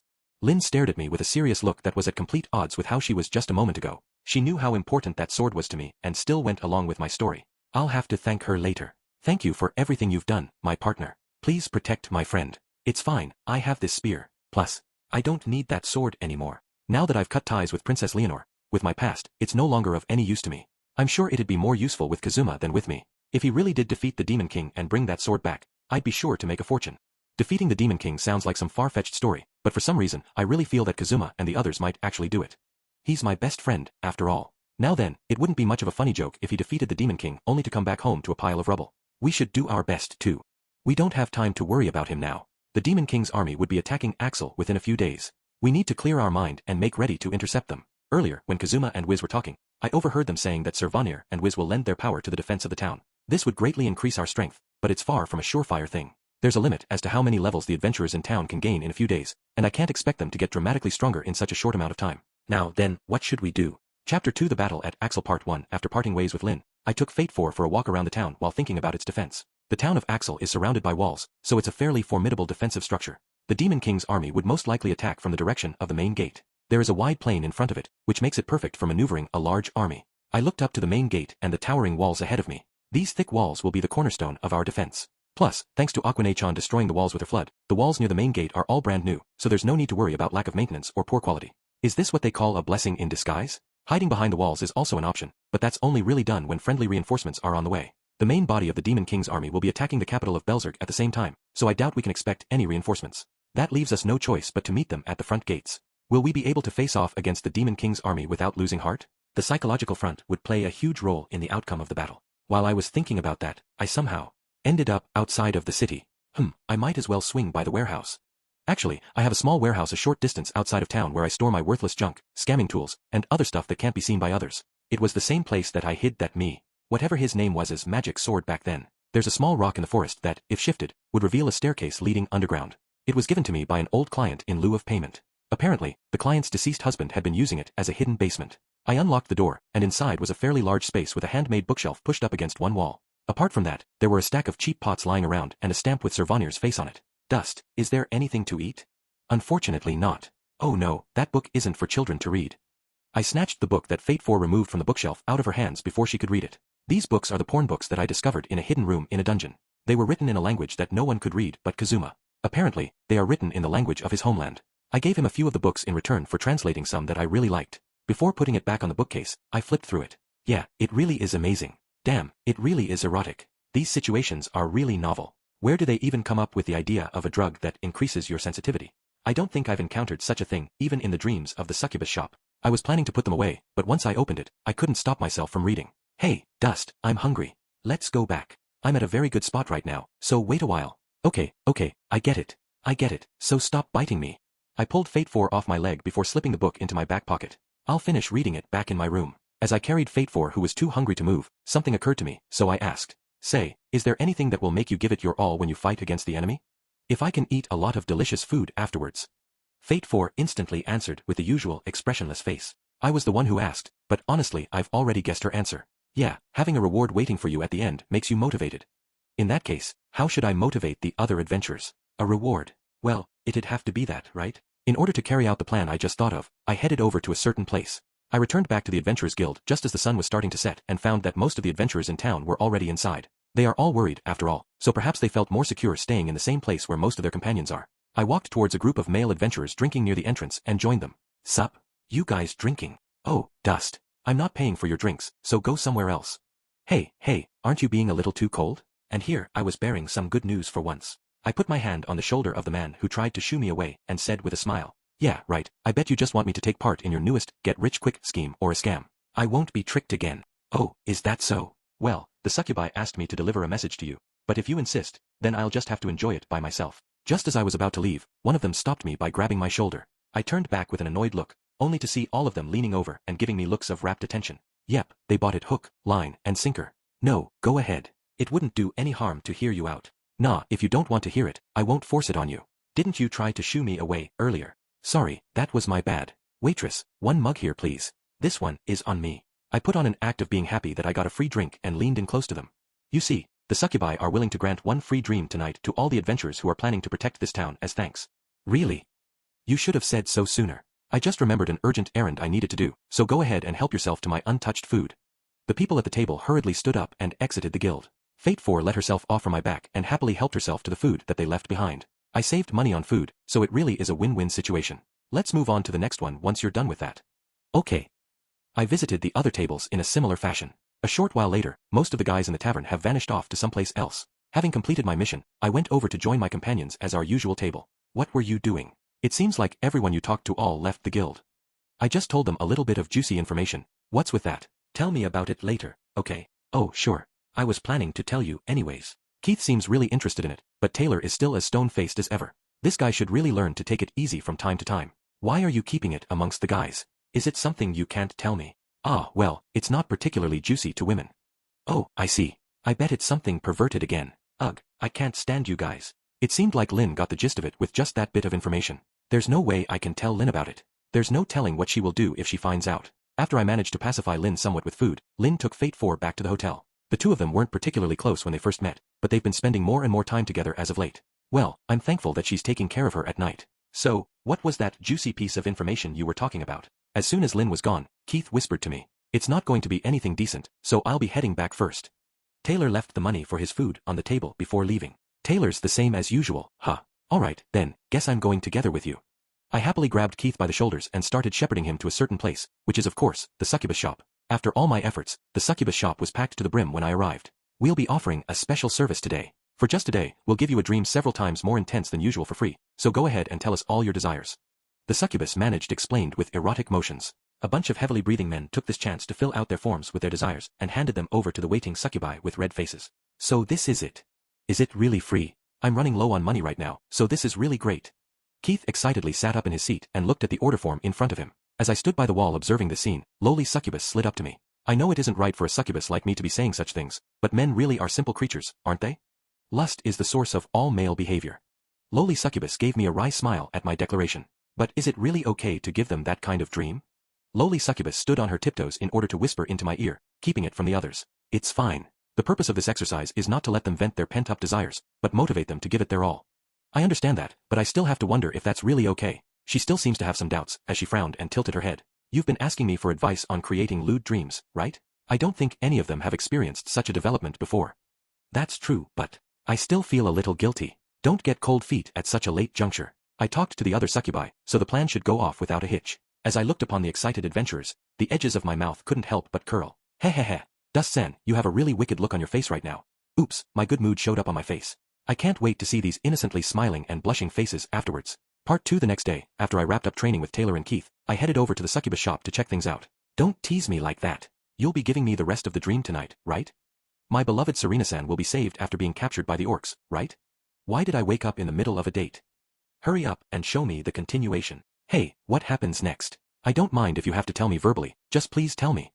The shop was crammed full of adventurers, each of whom were pestering the succubi with questions. Please continue, was the word on everyone's lips. Hey, Dust-san. Upon noticing me, lowly succubus urgently tugged on my sleeve and brought me to a corner of the room. Seems like it was a huge success. All thanks to you. Like hell it is. I've had customers coming in since early in the morning, all demanding for us to show them the rest of the story. Lowly succubus seemed overwhelmed by the unexpected reaction, but this was something I anticipated, so all I could do was grin. Wasn't it groundbreaking? The idea of serialized erotic dreams. I'll agree on that. The purpose of the dream is to give the customer satisfaction, so we normally give them the whole experience in a single dream. I would never have thought about cutting it off just as things are starting to get good. Indeed, I set it up such that their dreams would end just before they would reach their climax. Still, it worked really well, didn't it? This book is really amazing. Lowly succubus produced a single book from her pocket. I loaned the succubi a large amount of porn books from my stash. That book is one of them. It seems like these books are commonly sold in Kazuma's home country. My country is pretty focused when it comes to the subject of porn. No matter how deviant or intense your desires, we will have something out there for them. Sometimes other countries even refer to us as perverts. Or so he says. Even though it's just a painting, it's erotic and sexy. Kazuma's translations leave some parts unclear, but even so, they still speak to me on a fundamental level. I chose a few of the books that these bastards would like, and had the succubi recreate them in their dreams, which eventually resulted in this situation. I'm sure you already know, but make sure to continue the dream tonight. It'd be meaningless if they don't get hooked onto it. I'm kinda afraid that they'll cause a riot if it continues like this. You'll just have to carefully step around them to make sure that doesn't happen. And, there's another thing that worries me. A few of the customers want to see the continuation as soon as possible, so they are begging us to visit them when they are taking a nap. It's a real headache. That's within my expectations. I don't think I've told you yet, but I've already told the other succubi how to deal with those customers. Here. I pointed to a nearby adventurer who was talking to a succubi. Lowly succubus immediately got my meaning, and perked up her ears to listen. I'll go take a nap in the stable right now, so please give me the rest of the dream. I woke up just as my honey was about to be taken to the goblin's cave, and I really can't continue without knowing what happens next. Dear customer, please raise your head. I'm terribly sorry, but that is impossible. The powers of a succubi are weakened during the day. Plus, even if you were to fall asleep now, you'd sleep way too shallowly, and most likely, you'll wake up in the middle of my dream. And no. He slumped his shoulders in a depressed manner. I understand how he's feeling. Those porn books tend to have a lot of interesting stories, and I've spent many a sleepless night reading them from cover to cover. It's not unexpected for someone to react that way when it is cut off in the middle. Well, I was the one who set it up that way though. Those books you gave us were really interesting. Hey, I didn't give them to you. It's just a loan. Don't forget that. I'll need them back after everything's done. Leaving that aside, for us succubi, books that are both erotic and interesting are the greatest forms of entertainment. Everyone's so engrossed with it, they are reading them even when it doesn't have anything to do with their job. For a race of creatures whose job is to dress up erotically and give erotic dreams, those books must be irresistible. Getting addicted to them is only natural. We'll keep stalling their dreams like this and raise their expectations higher and higher. While we were talking, the other adventurers continued pestering the succubi. I can't do anything about the dreams right now, but we've prepared a special present for everyone who's taking part in the town's defense. Really? What are you offering? The top performing adventurer will be given, behold, a free pass to our store valid for an entire year. I'll have to do my best. With that one sentence, the grumbling and complaints that have been the norm so far were blown away in an instant, replaced with an enthusiastic shout. Now, in order to confirm your current level and experience points, may we inspect your adventurer's card? Not just before the Demon King's army arrives, but now. Yes, right now. We would like to compare your current experience points with how it is after the Demon King's army is defeated. Would it be a problem? Not at all. Go ahead and write it down or do anything else you need. Lowly succubus, who had been watching the exchange up till now, placed a hand on her chin and seemed to fall into deep thought. If we check the cards now, wouldn't some of them try to cheat? Like defeating monsters to raise their level before the Demon King's army arrive. I'm sure some people would do that. Isn't that bad? Cheating is no good. Lowly succubus placed her hands on her hips and puffed up her cheeks. Even though you're a devil, cheating is still no good? It's fine. Have you forgotten what we're doing this for? We're resorting to all these tricks to motivate them and raise our combat power as much as possible. If this would motivate them to seriously try and raise their levels, then that is mission accomplished. I see. Making them excited to see the continuation of their dream to get them to exercise their bodies in order to get a good night's sleep. On top of that, dangling this reward in front of them in order to encourage them to level up. That's so sly, it's scary. Can't you just honestly praise me? Call me a tactician. Shouldn't she be getting impressed by my intelligence right now? Why is she slowly inching away? With this, we've raised both their morale and their levels. We might be able to make it out of this after all. By the way, what happened to those incubi? We took them to some places that were of no importance, then we took them to the shop, and they said something like, if all the adventurers were such spineless weaklings, this battle would be a cinch. Before they left, we told them that we would sap their morale before they attacked, and they actually believed us. Not bad. I always knew you had it in you. Hee hee, it's not a big deal. She says that, but her face is all but saying, please praise me more. That face is a little annoying, but I do need the succubi to give it their all, so I suppose I'll play along for now. Yo, the #1 sharpest succubus in town. Your body is slim in all the places that matter. Oh, Dust-san, you're such a charmer. I heaped on the praise onto lowly succubus and left before she could notice anything off about my words. It'd be nice if we could catch the Demon King's army off guard and inspire the adventurers to greater heights this way. Part 3. 2 days after that, I was a short distance away from town, scouting from the air. Why do I have to take a man with me for a walk in the sky? It's a pain in the ass. Come on, get off. If I fall from this height, I'll die. Don't think you're the only one suffering here. I don't want to be up here with you either. But there's no one else who can handle Fate 4, so what choice do I have? And I'm the only one who has the farsight skill in town. Don't think you're the only one unhappy with that. Keith was fearfully clinging onto my waist as he peered at the ground, but it seems like he still had the presence of mind to talk back to me. If I had to do this, I would have preferred to take a ride with Lynn, but we needed Keith's skill, so I had no choice. With this, Taylor is the only one of my companions who has to take a ride on Fate 4. He was really staring at us when we took off. So Keith can take a ride. No, it's nothing, he said under his breath, and I managed to catch it. Oh well, I guess I'll give him a ride next time. Though, he's a pretty solidly built guy, so hopefully he wouldn't earn Fate 4's displeasure. Still, that Fate 4 turned out to be a white dragon is surprising and all, but I would have never expected you to be that rumored Dragon Knight. Even after witnessing all this, I still can't believe it. Don't stare at me like that. Having a man stare at me doesn't do anything for me. Ah, didn't you notice the genius aura coming out from me? The only aura you have is a dark and dirty one. Oh, I think I can see something down there. I was about to start an argument with Keith, but he suddenly fell silent and looked down with a serious look. I followed his gaze and saw multiple small dots on the surface. Should I go a little lower? It's fine. My farsight can... Oh wow, this might be pretty tough. Keith started mumbling to himself after seeing what it is, but I couldn't get any proper information out of him at all. Hey, explain it to me in a way I can understand. Ah, sorry. Those are the monsters from the Demon King's army. There's too many of them for me to get an accurate count, but it looks to be about 4 to 5 times larger than the numbers the guild anticipated. Even after they've gotten the false information from the incubi, they still sent such a large force our way. I don't know if it is because the enemy commander is really cautious, or if they originally sent such a huge force in the first place. Hey, seriously? Why are you sending such a large force to deal with a town of beginners? That's really immature. Can you tell the makeup of the monsters? Most of them seem to be skeletons. The others seem to be kobolds, goblins, and a bunch of other races. The line is too long, so I can't really make out the guys in the back. It seems like most of them are made out of relatively intelligent, bipedal monsters. They aren't moving particularly fast, but at this rate, they should be in front of Axel by noon tomorrow. Just 1 day's grace, huh? I really want to fly lower and gather more information, but it'd be problematic if we are discovered. If Megumin was here, I bet she'd be able to destroy a good half of them with her explosion magic. Ah, why does she have to be away during such a critical time? This is the perfect situation for her excessive firepower. If she knew about this, I bet she'd be very upset. If the explosion girl was here, she would have definitely happily started blasting away with her explosion. It's useless to pine for someone who isn't here, but still. There's no one else who can use explosion. Ah wait, there is one. There is one other person who can use explosion. I shouted, and Keith seemed to immediately get who I was talking about. Whiz!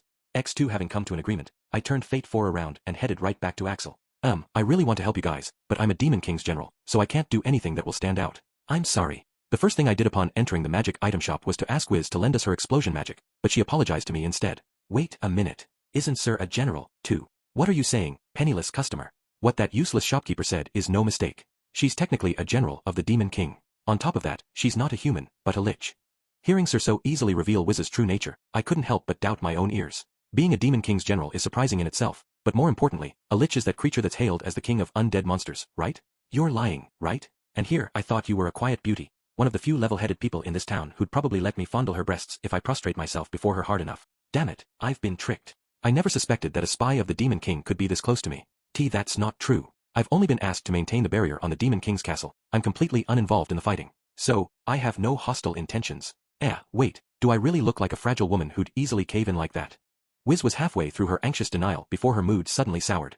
Now that we know that Wiz is a general of the Demon King's army, can I still take her word for it? However you look at it, you are a left-on-the-shelf lonely undead who gets full of herself the moment you receive a little bit of praise. Delinquent, there's no need to worry, there's no falsehood in her words. She only became a general after agreeing not to interfere with the Demon King.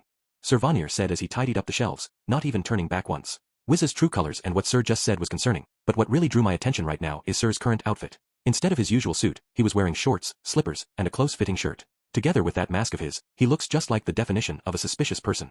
I'm at a loss if I should say something or not. But it feels like the conversion will head off in a strange direction if I ask now, so I decided to keep silent about it for now. If you say so, sir, I'll have to trust you. Ah, I've always wanted to ride a white dragon. I don't suppose you can give me a ride later. I think it's fine. Right, Fate 4. Yeah, she always gives me sweets every time, so it's fine. Fufu, thank you. You can come over to play any time you want. Fate 4 nodded without hesitation, still enjoying the tea and snacks. Seems like Sir and Wiz have her wrapped completely around their finger. You wish to ride her? Wouldn't that be impossible? Vanir-san, why? You're not going to tell a lady like me that I'm over the weight limit, are you? I haven't been taking in much sugar lately, so it should be fine.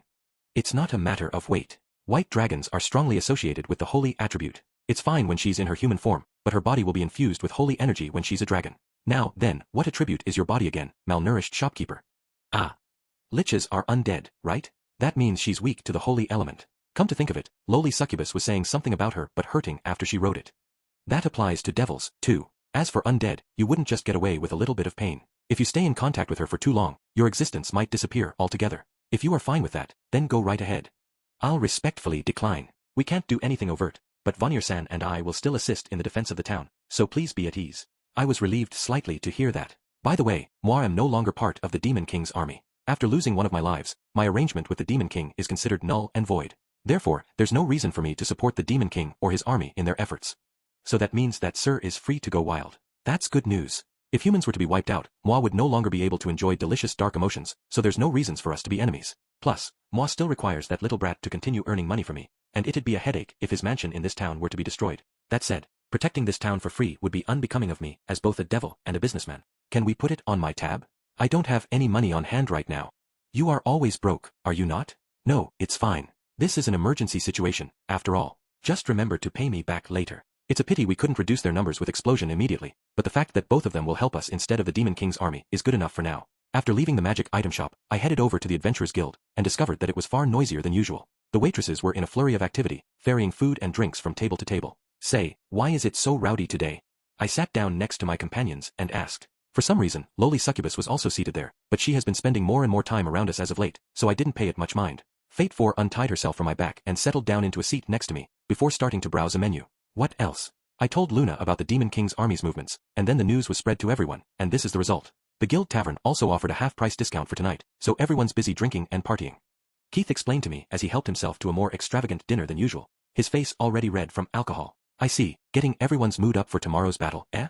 Then, can I eat twice as much as normal? Fate 4 immediately reacted to the word half-price, staring up at me with upturned eyes. Yeah, sure. It'll get busy tomorrow, so eat your fill and have a good night's sleep.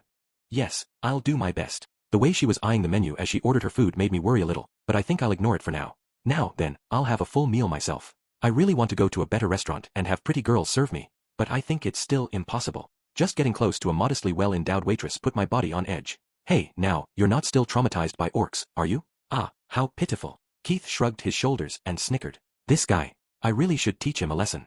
It's your fault for throwing me into that situation in the first place. I demand compensation. What are you going to do if I get a phobia of women because of this? If I say goodbye to sex at such a young age, what else do I have to look forward to?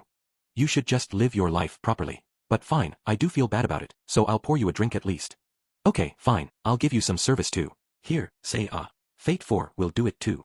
Ooh, Lynn poured me some beer, lowly succubus brought the food to my mouth, and Fate 4 pushed one of her dishes over to me. Well, if they are going to go that far, I suppose I can forgive them. Dust, you seem to be in a better mood. But, didn't you have a phobia of women? So why are you fine with those three? Just what is different between them? Ah, ahem. I see. Sorry, pretend I didn't say anything. In the middle of his sentence, Tyler made a sudden realization and coughed before looking away. I immediately picked up on exactly what he noticed, but I know full well what kind of bad results would happen if I pointed it out, so I kept quiet. Actually, I've already made a mistake in front of Lynn. There's no way I'm going to repeat the same mistake. But the drunk who couldn't read the mood clapped his hands together in realization and said with a drunken slur. Oh, I see, they don't have breasts like orcs, so they don't feel like women to you, huh? Fuhahaha, I get you. Keith broke out into raucous laughter. Conversely, the expressions of Lin and lowly succubus turned completely dark. As for Fate 4, she doesn't seem to understand the situation at all and dumbly looked between the two of them. Oh hey, what's going on? Hey, now, I'm still drinking my beer, so don't suddenly pull me up like that. What, are you afraid to go to the toilet by yourself? What's with those scary expressions of yours? Lin and lowly succubus silently grabbed him by the arm and dragged him outside. Seems like we'll be losing one of our numbers tonight. It can't be helped, Keith brought it upon himself. Loud flashes of magic and the screams of a certain man came in from outside the guild, but Taylor and I shut our eyes, covered our ears, and pretended not to notice. After a short time, the two of them returned back to the tavern with a much brighter expression on their face. Keith is nowhere to be found, but it's best not to question that. You two should stop doing stupid things and hurry up and get some rest. Tomorrow will be a busy day. I know. Everyone will be busy tomorrow. This could be my last meal for all I know, so I'm going to eat as much as I want. My declaration came out at the worst time, just as the guild happened to be quieter than usual. As a result, everyone in the room fell silent. Hey, don't just stay silent. You've got to be kidding me. We've been careful not to speak of that for this entire night, and you just have to say it out loud. Learn to read the atmosphere, man. This is why you're so unpopular. Men who can't tell the difference between what they can say and what they can't are the worst. The adventurers around me bombarded me with vicious words. You bastards sure love to shoot your mouth off. I was trying to leave it be. Ouch. Who was it who tossed that dish at me? Fine, I can't take it anymore. Let's fight it out right here, all you small fry who wouldn't even make a good warm-up, bring it on. Kill him. X5 The people who were provoked by me charged at me all at once. I took my spear with the tip securely in its sheath into my hands and charged straight into the fray. Part 4 When I came to, I found myself on the floor of the guild. Why does it feel like this happened to me before?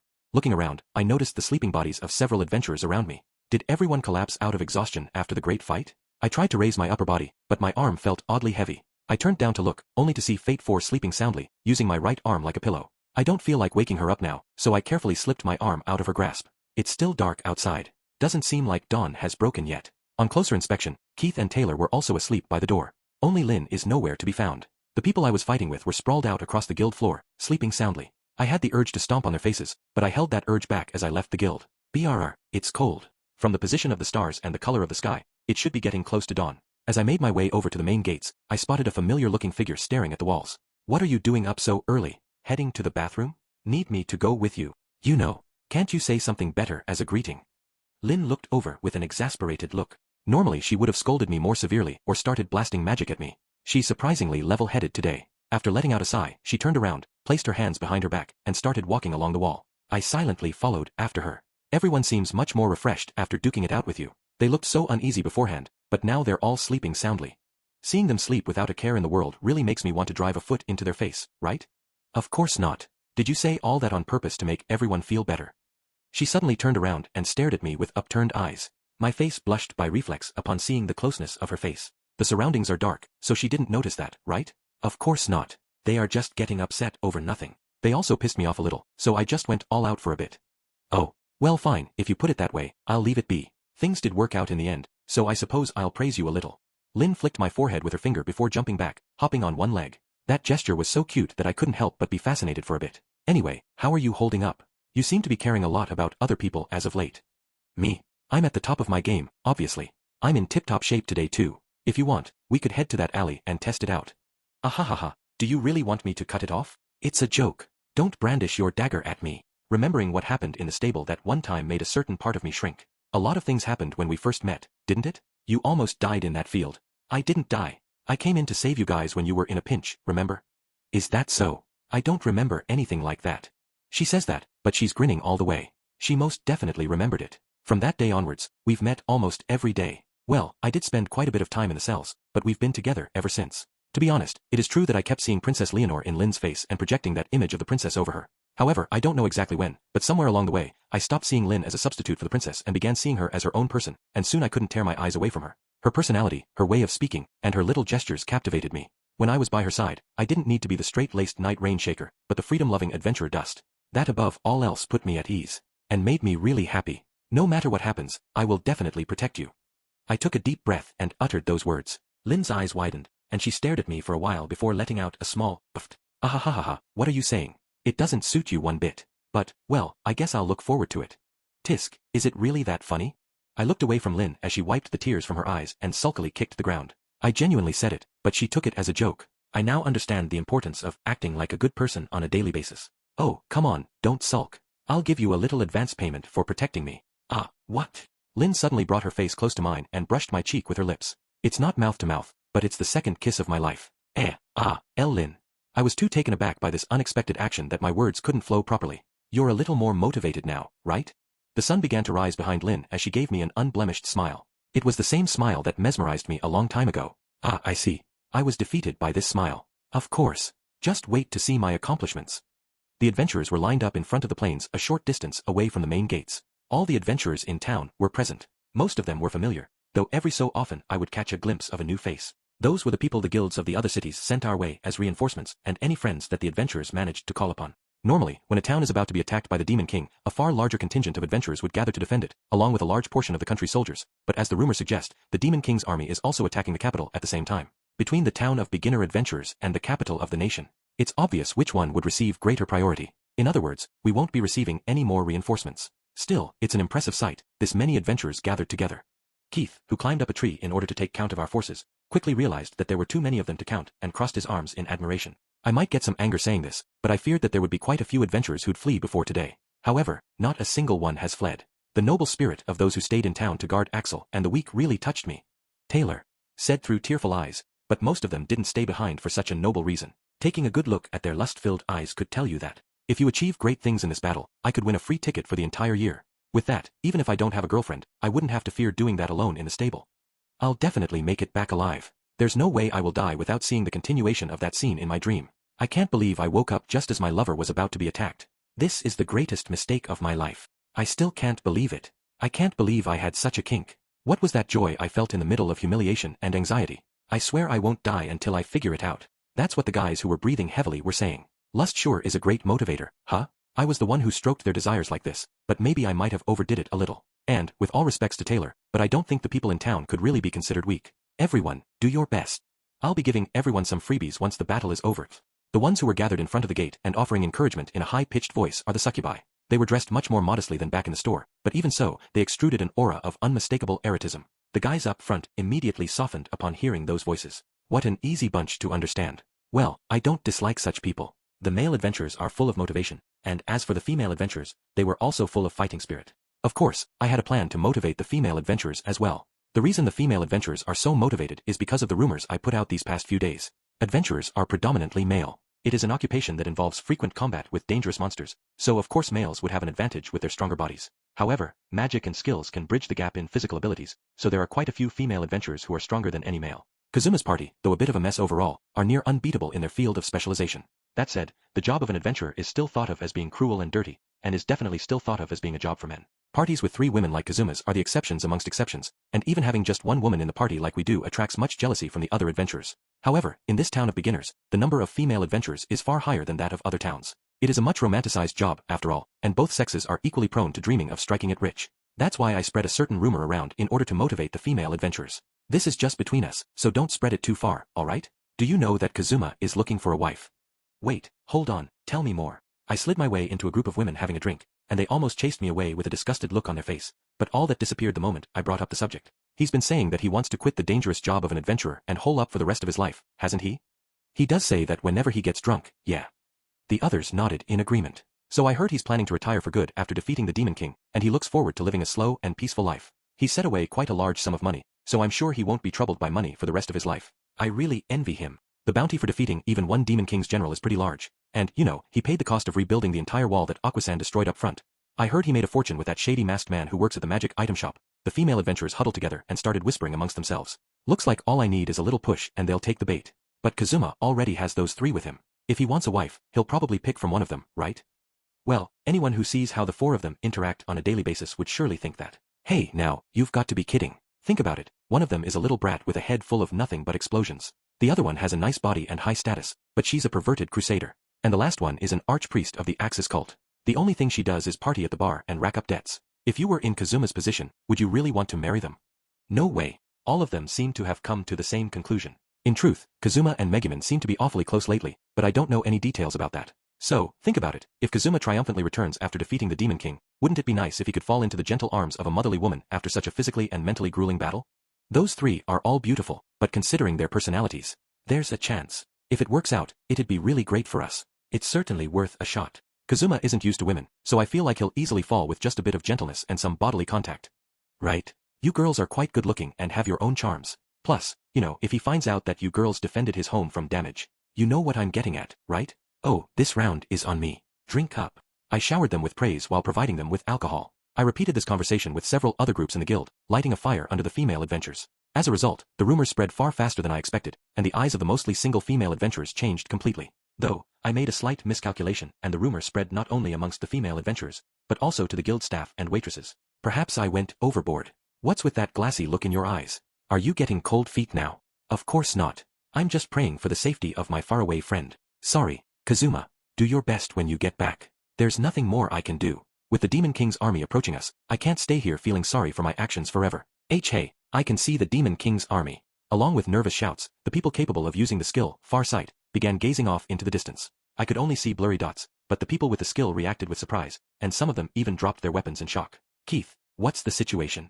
They look far scarier on the ground than when scouting from the air. Can we really win this? Not even Keith, who had seen them in person before, could hide his nervousness.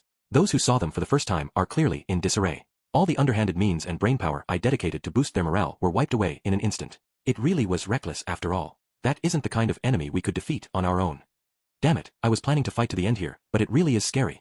Pessimistic words started spreading all around me. As the Demon King's army approached, those words started getting louder and more frequent. What are we going to do, Dust? At this rate, never mind winning, we won't even make it to the fight.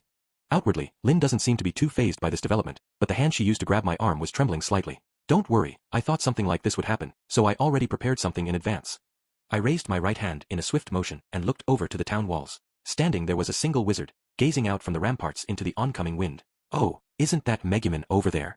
I shouted in a loud voice and pointed towards her. The adventurers around me followed my prompting and gazed in the same direction. I can't see it clearly from here, but that outfit is definitely the crazy explosion girl. Didn't she head towards the Demon King's castle together with Kazuma? Did they teleport back or something? Wait, doesn't something seem a little strange about her? She seems to be far taller. The adventurers' amazement seemed to outweigh the fear of the Demon King's army, and they started whispering amongst themselves. I quickly left the scene and used a hidden ladder behind the main gate to climb the wall, crouching down so as to not be seen by anyone on the bottom. As I approached the Megumin-like figure, Sir Vanir and lowly Succubus were also standing there. Sir and lowly Succubus, what are you doing here too? How could moi miss such a ridiculous show? Moi shall take a good look at the face of the troublemaking shopkeeper as repayment for all the trouble that she causes me on a daily basis. I'll always be at the side of Sir Vanir. So Sir came here to observe, and lowly Succubus is her usual stalker self. Well, they don't seem to be planning to get in the way, so I'll leave them be. Right, Wiz, how long are you planning to stay frozen for? Please do, as we rehearsed. I said towards the frozen Wiz, and she stiffly turned her head around to face me, the rest of the body seemingly rooted to the spot. Her face was bright red and her eyes were teary. Dust-san, isn't this skirt too short? No matter how you look at it, asking me to wear Megumin-san's clothes is too much. They are so tight, it feels like they'll rip if I move too much. I asked lowly Succubus to prepare some clothes that looked like the ones that Megumin wears, but it seems like they weren't large enough to fit her. They were so tight that every curve on her body was clearly visible, making her look really erotic. Sorry, that's the only size I could find. Don't worry, Wiz-san, there are people out there who like this kind of thing too. Fuhahaha, to see a grown unmarried woman of quite substantial age wearing the clothes of a teenage girl, moi has partook in quite a rare sight today. Fuhahaha, perhaps you should try wearing that outfit in the store. Hearing their words, Wiz trembled in embarrassment. Dust-san, do I really have to do this? Isn't there some better way? You've already dressed up like that, so what are you saying now? I prepared those clothes specifically because you said you didn't want to be recognized by the Demon King's army. I did say that, but this is... It seems like she has gotten cold feet after seeing herself in that outfit. Well, it's not like I can't understand how she's feeling. That outfit doesn't suit her at all. Still, there is a strange allure to her embarrassed reaction, so I suppose it's not too bad. Sorry, but there's no time to waste. The enemy is getting closer by the second. But... She squirmed uneasily while holding onto the hem of her skirt. As much as I wanted to take my time and enjoy the situation, there really wasn't any time to waste. Wiz, I'm sure you know, but if you fire an explosion into that army right now, it will surely deal them a great blow. However, the only two people in this town capable of using explosion are you and Megumin, so if someone were to use explosion, it must be one of those two people. We brought those clothes for you specifically so they wouldn't recognize you. I'm well aware of that. But do I really have to say it? Of course, we can't go anywhere without you saying it. Come on, there's no time to hesitate. They are almost upon us. I pointed in the direction of the approaching monsters. Perhaps finding her resolve after seeing that, Wiz took a deep breath and extended her staff. My name is Megumin. The Crimson Demons. Wiz trailed off in the middle of her sentence and glanced my way. Sir Vanir seemed to have expected this, and produced a cheat sheet from his sleeve with the lines written on them and held it up for Wiz to see. Thank you, Vanir-san. The Crimson Demon's most incompetent businessperson. One who causes nothing but trouble for her companions and is destined to end up a destitute woman. Wait, was that how it was supposed to go? Sir, don't take advantage of the situation to make her say a bunch of nonsense. Never mind that, hurry up and do your thing. They are waiting on you. Why yes.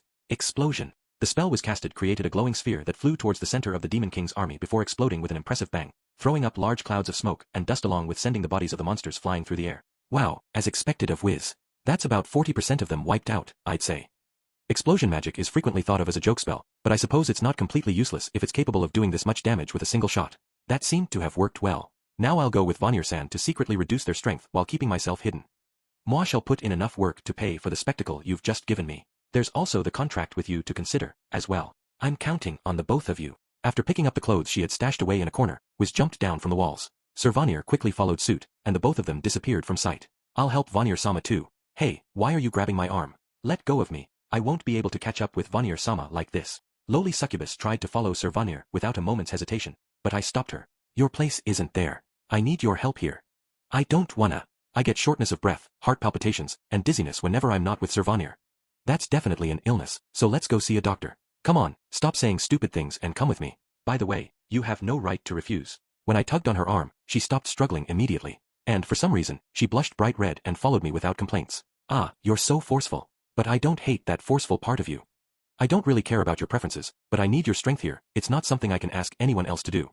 When I said that, Lowly Succubus looked down for a moment, seemingly deep in thought about something before suddenly raising her head again. I don't know what was going through her mind, but she stared straight at me. Are you saying that I'm the only one who can do it? Yeah, you are the only one I can turn to.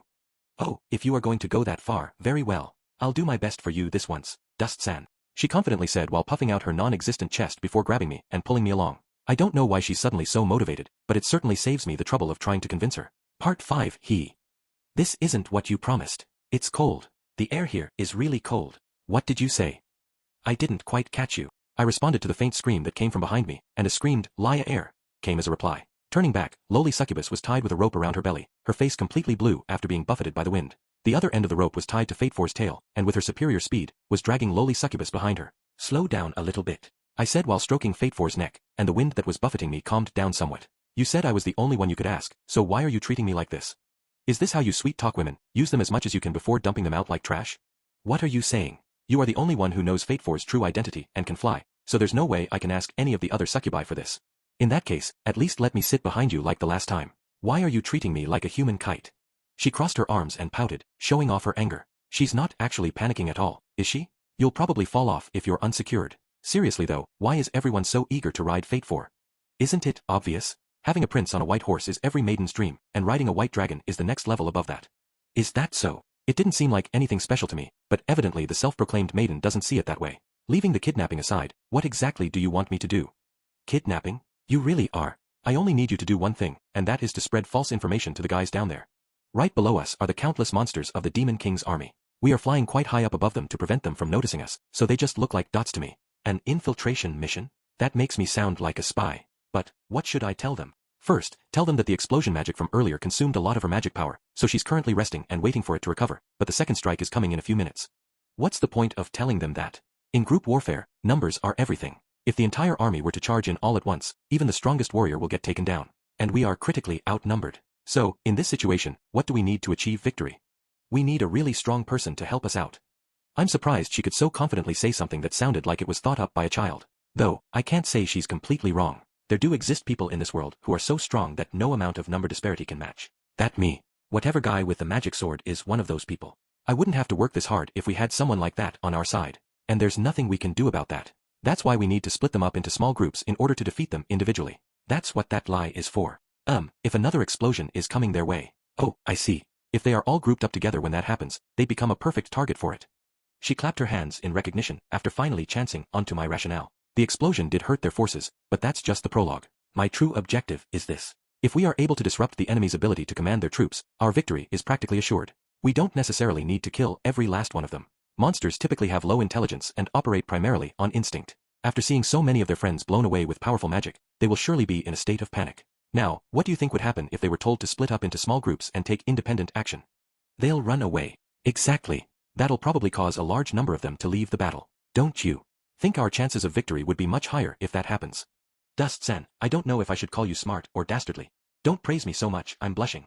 No, that's not really a compliment. Right, I'll head over to the commander and do my best to spread these rumors. I'm counting on you. But don't do anything rash. If you feel like you are in danger, just run. Sure, duh. Lowly succubus waved her hand and slowly descended towards the ground. I can only pray that this plan will work out. Alright then, there's stuff we need to do on our side too. Right, partner. I stroked Fate 4's neck, and she leisurely closed her eyes and leaned into it. I retrieved the spear I had on my back and looked straight ahead. There were several objects making their way towards me. I narrowed my eyes on them, and soon made them out to be the same incubi that I met the other day. Sup? Isn't a white dragon super bad? I was so worked up this morning, but now I think I'm going to wilt. Oh, aren't you the young man from back then? What's going on here? Of course, they still talk in the same annoying way. Long time no see. How have you been? I'm doing really well. No, wait, I really would like you to give me a proper answer. His tone might be the same, but his eyes are a different story. He's completely on guard against me. There's no reason for me to tell you anything. It's not like you'd be able to tell anyone what you heard here, so what's the point? Oh, that's some bold words from you. Don't underestimate us just because we are carefree and pretty all the time. We might look like this, but we are considered pretty strong warriors back on our island. Right, guys? We are the strongest. X3 all of them whipped out a set of folding spears and came right at me. What are you talking about? No one is stronger than us. Roll air.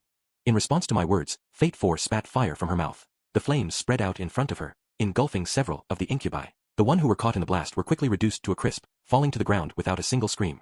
This is bad. Spread out and surround them. They hurriedly tried to change their heading, but all they did was give me new openings. Fate 4 spun in a half circle on the spot, and I used the momentum to aid in my spear. My swing cut 2 of them in half, and Fate 4 took out another 3 with her tail. In a single move, we've taken out more than half of our foes. Hey, you're kidding me, right? What is with this strength? How could a mere human command a dragon so perfectly like it's an extension of his own body? That's obvious. Fate 4 and I are two of one mind. It's up to you if you want to act shocked during a battle, but do you really have time for that?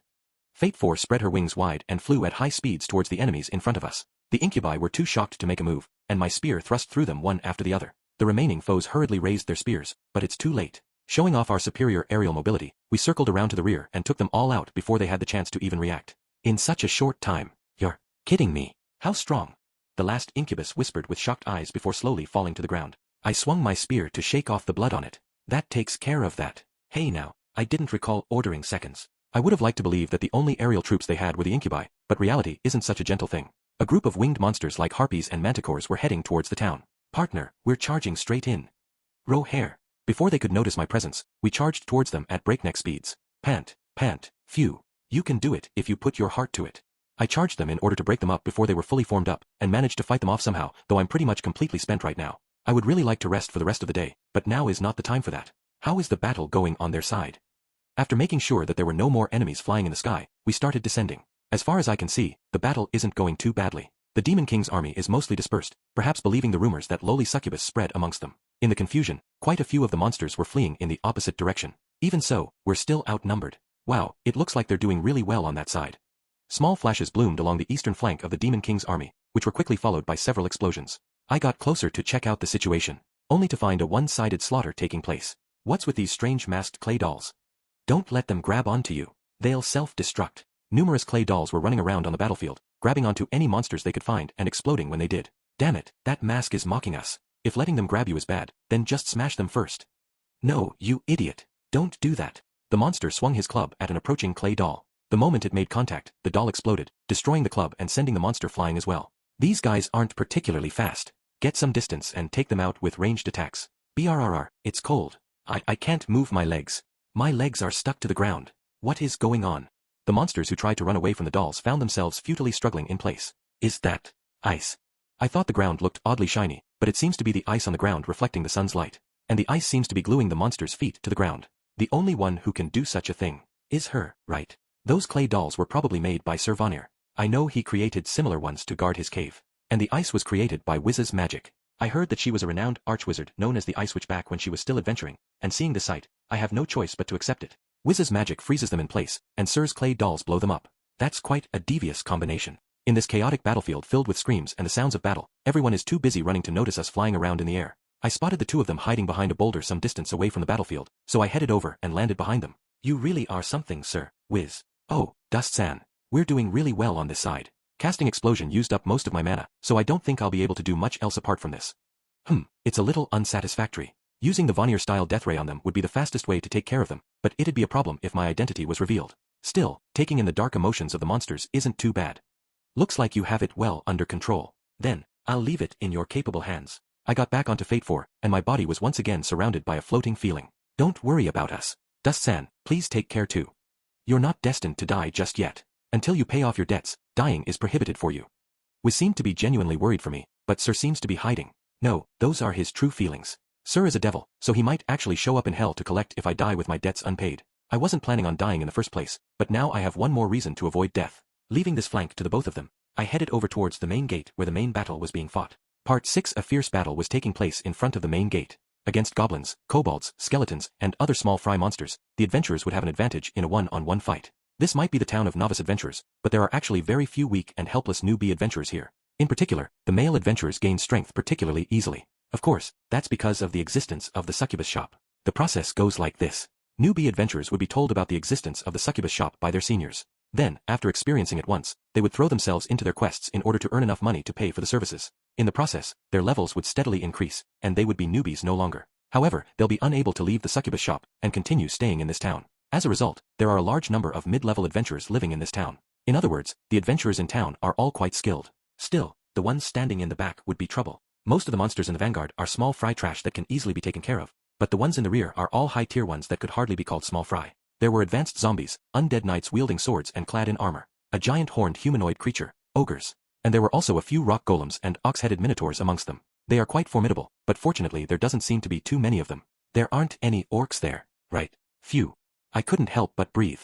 A sigh of relief when I couldn't see any female orcs. I really don't want to see them again. My body starts trembling just by remembering them, and I can't even imagine fighting them from now on. I would like to head straight to where my companions are and join them in the fight, but it'd be troublesome if I just appear on the back of a white dragon. Having my past exposed isn't great, but the most important thing is Fate 4. If word gets out that there's a white dragon in Axel, there's no doubt that it would attract the kind of scum who would lust for valuable white dragon parts. There's no time to think about such things right now. Let's just land over there first. I directed Fate 4 to land in a forest not far from Axel. After returning to her human form, I carried her on my back and rushed straight to the battlefield. The glorious me is here to help. I shouted out to the people engaged in battle. And, where the hell have you been slacking off all this time? You're still loafing about at a time like this? You really are the worst kind of garbage. I've misjudged you. No, wait, there's nothing about you to misjudge in the first place. He must have been chasing after some female monster because human girls don't pay him any attention. That must be it. They are all bruised and battered, but it seems like they still had enough energy to shoot their mouths off. Damn it. I bet they'll piss their pants if they knew how hard I worked behind the scenes. You don't even know how hard I was working. Stop mouthing off. Why don't you tell us exactly what you were up to? It's probably all lies anyway, and we are busy, so summarize it in 10 words or less. Go on. Yeah, tell us the truth and be killed by us, or lie to us and be thrown into the enemy camp as bait. Make your choice. I'll die either way. I'm seriously considering attacking them from the back before taking out the monsters. As I was trembling with anger, someone placed a gentle hand on my back, and I turned around. Don't get angry, Dust. We know how hard you've been working. Isn't that enough? You don't want to reveal your true identity, right? Good work out there. How did it go? My companions were comforting me with a smile on their face. Well, as long as my companions understand, that's good enough for me. Well, there's no time to talk about it here. It's fine if I wait to tell you the story until after we kick the asses of all of them, right? Sure. I don't mind. Don't put in any weird embellishments, okay? After gaining my companions' understanding, I lead the charge straight into the enemy center. The adventurers who saw us begin our assault opened a path for us. The closest enemy to us was a bunch of bipedal dog-like creatures, kobolds. Taylor was the first one in, charging straight into where the enemies are most closely packed with his shield at the ready. I'm your enemy. Come get me. He struck his shield with the pommel of his sword and used the skill decoy to attract the attention of the enemy. Ha, you're wide open. I took the opportunity to move around to the side of the enemy and thrust my spear into their vulnerable flanks. A few of the kobolds came to their senses and rushed at me from behind, but I didn't even bother to look their way. With the sound of something cutting through the air, the kobolds approaching my back fell to the ground. I won't let you two hog all the spotlight. Keith, kneeling on one knee, flipped his bangs in a way that I'm sure looked really cool in his head. Seemingly acknowledging our strength, one of the kobolds let out a howl, which the others responded to by forming up around him, weapons at the ready. Great, just as we planned. Fireball. Lynn's spell landed right in the middle of the gathering of monsters. An explosion of flame and smoke engulfed them, and the smell of roasted meat began to fill the air. She got around 10 of them with that one attack. Unlike Kazuma's party, my party doesn't have super strong abilities that are second to none. However, we have the trust and understanding that has built up after spending so long together. On top of that, Taylor, Keith, and Lynn aren't the same people I met way back when. They've grown along with me. Oh, not bad. We aren't going to lose either. There's no telling what they'll say about us if we perform even worse than Dust. Everyone, put your backs into it. We're going to get better achievements than Dust. We won't get rewarded if we fall behind. The other, invigorated by our success, pushed deep into the Demon King's army. You humans are getting carried away. I will not allow myself to be defeated in a fight against mere newbie adventurers.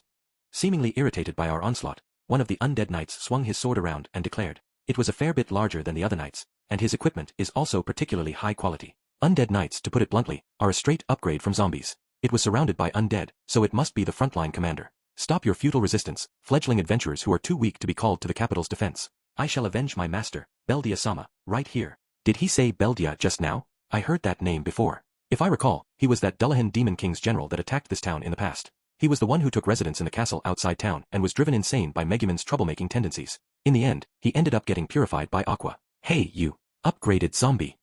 Don't call me a zombie." He heard my call and spat back. He's an undead, so I can't read his face, but I can tell that he was staring at me with his lifeless eyes from behind that helmet. If he's the commander, then taking him out would definitely throw the army into chaos. The problem is, how do I get to him with the army of undead in the way? Even if I wanted to defeat them, there's way too many of them. It wouldn't be easy to clear a path through them. If only there's a way to get him to come over to me. Is there something you want from me, pitiful being that clings so desperately to life? He's quite the arrogant bastard, isn't he? You're calling us pitiful and all that, but if you're an undead, that means you must have been a human once, right? Indeed. I did indeed used to be a pitiful being like you. However, I was reborn as an undead and discarded the pitiful shell that is humanity. I am a superior being that's free of all desires. Seeing this corpse prattle about with such arrogance made my blood boil a little, but I should be able to exploit his pride. "Oh, great undead, there is one thing I wish to ask. Since you no longer have any desires, does that include sexual desires, too? Actually, can you even use that thing after becoming a zombie? It didn't drop off after you rotted, did it? Ha ha ha ha. Stop it, dust. Undead creatures don't need to eat, sleep, or lust. I wonder what they even live for. Oh my bad, they are already dead. Ah ha ha ha." Keith caught on to what I was trying to do and quickly joined in, clutching his belly as he laughed. Vulgar men full of lust. It is really regrettable that my master was killed in a town inhabited by such lowly adventurers. My underlings, go ahead and destroy these vile, lowly beings. He seems visibly angered by that, but he only gave instructions to his underlings and made no moves of his own. His face is completely dead, so it's hard to judge, but considering his words and actions, he's probably just a short push away from snapping. You sure are spouting a lot of arrogant stuff from a safe place. You aren't scared, are you? Why don't you try being a man for a change and lead your troops properly? You know what, never mind. Please stay away from me. Your body smells so bad I think I might retch if you come any closer. Right, Lynn. Lynn seemed surprised when I addressed her, but she quickly caught on to what I'm doing after I gave her a nod. She tilted her head back and closed her eyes for a moment before responding. Even monsters need to take care of themselves, you know? You look to be a high-ranking member in the military, but that means you need to pay extra attention. Do you know what odor harassment is? It stinks. It stinks. Lynn and Fate 4 pinched their noses and frowned. Don't say he stinks. He's an undead, of course he would stink. Please forgive my companions for their rudeness. Taylor gently admonished the two and politely apologized, but they seemed to have the opposite effect on the undead knight, whose body began to tremble. My men and I are all undead. As such, none of us have a sense of smell. There's no one who would care about such things. Ah, that's why. I was wondering why your unit was so isolated and none of the others wanted to get close to you. So this is why. Well, I understand. No one would like to get close to that stench. Right, you guys. I threw the conversation to the kobolds that we've just been fighting, and they moved away, wrinkling their noses and averting their gaze as they did. They didn't say anything, their actions clearly conveyed their thoughts. Kobolds are dog-type monsters, so they have a heightened sense of smell. I'm sure this stench is unbearable to them. Seeing their reaction, the undead knight fell to his knees on the spot. I felt isolated from the other races several times in the Demon King's army, but I've always told myself that it was just my imagination. I didn't realize it was because of this stench. Is this why I can't get along with kobolds? Even though I had several dogs at the mansion before I died. It seems like it affected him more badly than I expected. I'm starting to feel sorry for him. Dust, you should apologize for going too far. Why yeah, of course. Don't take it too seriously. You know, your body might be rotten, but that doesn't mean your mind is too, right? After I gently reassured him, the undead knight silently stood up. Gwa-wah! How dare a mere human humiliate me so thoroughly? I'll send you to the other side with my bare hands. The undead knight swung his sword, and his underlings silently parted, opening a path between the undead knight and us. You four who've humiliated me, come forth and fight. Or drop everything and prostrate yourself before me. Know that if you draw your blade, we will be fighting to the death. 4 against 1, huh? We sure are being looked down upon. Don't regret this now. This idiot fell for our provocation and came rushing out. You are the one who's looking down on us. What are you doing carrying a toddler with you on the battlefield? You should put her down and hurry her to safety. That's very kind of you, but there's no need for your concern. There's no way you can even scratch me. Oh, I see what you're trying to do. You don't want to look lame when you lose, so you want us to go all out against you. Is that right? Dust, you should learn to read the mood. It'd be too embarrassing for him if he were to lose to someone carrying a toddler on his back. That's why he's asking you in a roundabout way. Yeah, that would look bad. Sorry, I'll drop her off. As I pretended to put down the struggling Fate 4, the undead knight drove his sword into the ground. Enough. Step right up. If you keep shooting your mouth off, I'll make sure you'll never talk again. You shall experience firsthand the swordplay that impressed even Beldia-sama. Oh, he got really mad. If he wasn't an undead, his face would probably be bright red right now. You guys, we're going serious from now on. He's probably the commander of the army, and he seems quite strong. So if we defeat him, the situation would definitely turn in our favor. Let's go all out and make him cry. He doesn't look tasty at all. You don't need to tell me twice. With such a large audience, this is the perfect place to get some achievements. Leave the defense to me, you guys just focus on the attack. Don't get caught up in my magic. My companions replied calmly. They were acting the same as usual without a hint of panic. They really are a reliable bunch. The other adventurers are desperately fighting to keep the enemy away from us, so for their sakes too, let's finish him off. Taylor and I stepped forward, shoulder to shoulder. The undead knight's weapon is a great sword, without a shield. First, Taylor raised his shield and approached his opponent with swift steps. I stayed behind him to observe his fighting style. Useless struggles. The undead knight swung his sword in a large swing, and Taylor took it with his shield. Seeing his movement temporarily stopped, I judged it to be a great moment to charge in, but the body in front of me suddenly disappeared. Grah! Taylor growled as he slid across the ground with his shield still up. Was he sent flying by that attack? Looking closer, there was a large dent in his shield, and small cracks were beginning to form all around it. Are you all right? Yeah, I'm fine. But that strength of his isn't normal. There are several key differences between humans and zombies, namely, they have no sense of pain, they are far stronger, and most importantly, they stink. He was probably quite strong even before he became a zombie. Hang in there. Snipe. Keith's arrow rushed towards the knight's face, but it was deflected by the flat of his blade. He fired 3 more arrows at him, but all 3 of them were blocked. Fire is a staple against the undead. Fireball. Lynn's fireball landed on target, but the undead knight emerged from the resulting flames with nary a scratch. Your firepower isn't bad, but you'll need far stronger magic to be able to burn me down. Does he have magic resistance too? Still, you guys are stronger than I expected. I had thought there was no need to bring this level of force to bear against a town of newbie adventurers, but it seems like I have to rethink that. So why don't you pull back and gather more reinforcements? It's a tempting proposal, but the main force of the Demon King's army is currently attacking the capital together with the Demon King's daughter. There are no more forces that can be sent our way. The information that Princess Leonore gave me wasn't wrong after all. The part worth noting is that the enemy doesn't have any reinforcements. All we have to do is to repel the enemy right in front of us, and we'd be done. Simple enough. There's another reason I can't retreat. Now that many of the Demon King's generals have been defeated and their seats left open, if I were to achieve great results here, getting a spot as a general wouldn't be out of the question. Getting the same position as Beldia-sama. No, if we are the same rank, he would simply be Beldia, wouldn't it? Kuhahaha.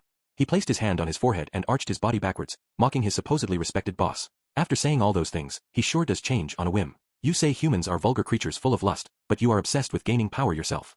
Shut up. How can you understand us undead, creatures who've lost the 3 great desires? I can't sleep, I can't eat, and it won't stand up. What's wrong with pursuing wealth and power when I've lost all that? It seems like all his daily resentment had pooled up within him, and the way he spouted out his true feelings is somewhat painful to watch. But it seems like his thoughts are shared with his undead. The surrounding zombies and skeletons nodded sympathetically. Seems like it isn't easy being an undead either. Looks like you finally broke. But I don't dislike that. Rather than being a saint with no desires, having a little bit of humanity is far better. You are a far more amiable person than I thought. Had we met under different circumstances, we might actually get along. Ah, that might be true. I would have loved to have a drink with you. The undead knight and I looked at each other and shyly rubbed our noses. This place overflowed with a warm feeling that didn't suit a battlefield at all. Just then, a sharp shock suddenly hit me from the back. Ouch. What was that for? Turning back, I saw Lynn waving her wand around. What? The 2 of you can understand each other now. Stop creating an atmosphere that will make it harder for us to kill him. You two, you're pretty high ranked in your army, right? Get it together already. I'm sorry. X2 the undead knight and I said in unison. Now that she's pissed off, there's no helping it. Come on, let's go. I almost forgot my position for a moment, but let's do it. After regaining our composure, we readied our weapons. He raised his greatsword, while I lowered my center of mass and exhaled. As my companions and the Demon King's army soldiers looked on with a bated breath, I was the first one to make a move. I stepped forward and thrust my spear from outside the range of his greatsword. Speed, power, and footing, all of them were perfect. My spear shot out with lightning speed, and plunged straight into the undead knight's stomach. You did it. Dust, great job. My companions and the surrounding adventurers cheered, but I didn't have the time to respond to them now. That's because the undead knight was gripping the hilt of my spear with his undead strength while staring straight at me. Not bad. If I was a human, you would have won. You deliberately walked into that, didn't you? Before I had the time to regret falling for his trap, he swung his great sword down towards my head. I wanted to let go of my spear and jump back, but it's already too late. Dust. Just as Lynn shouted, just as everyone looked away, expecting the worst outcome. Do it, Fate 4. Fate 4 placed her chin on my shoulder, opened her mouth and let out a blast of flame. The undead knight received the blast head-on and rolled around on the ground in agony. Eewa, I'm burning. I'll put you out of your misery. I pulled out my spear and swung it at his neck, beheading him. The burning head rolled around on the ground, before stopping at the feet of his underlings. As it did so, all the undead around us stopped moving. He really was commanding them after all. What a pity. Underestimating my partner is the reason why you lost. I actually only recently learnt that she could spit fire while in her humanoid form, but there's no reason to bring it up. I raised my spear towards the sky and struck a victory pose. With this, a loud cheer rang out. No, wait, it didn't. The whole place was silent, and everyone who was busy fighting just a moment ago stopped and stared silently at me. What's with that look? I thought he was about to hit dust, but he ended up burning instead. Yeah, why did he suddenly start burning? Did Dust pull some kind of trick or something? The little girl on his back was moving around, and it looked like she was on fire for a moment. Everyone was looking at me with suspicious looks. This isn't good. No one seemed to have gotten a good look at when Fate 4 breathed fire, but they are definitely suspecting something. There's no way I can let them know about Fate 4's true form. How do I get out of this? Is there a convincing way to explain how he suddenly caught fire? Would there even be such a thing? Say, Dust, did that girl just breath? Wah, thank goodness the spell came in on time. It came in at the perfect time. Thank me, my spell saved your life. Wow, it was a pretty great strike if I do say so myself. Yeah, I'm pretty good when I put my mind to it.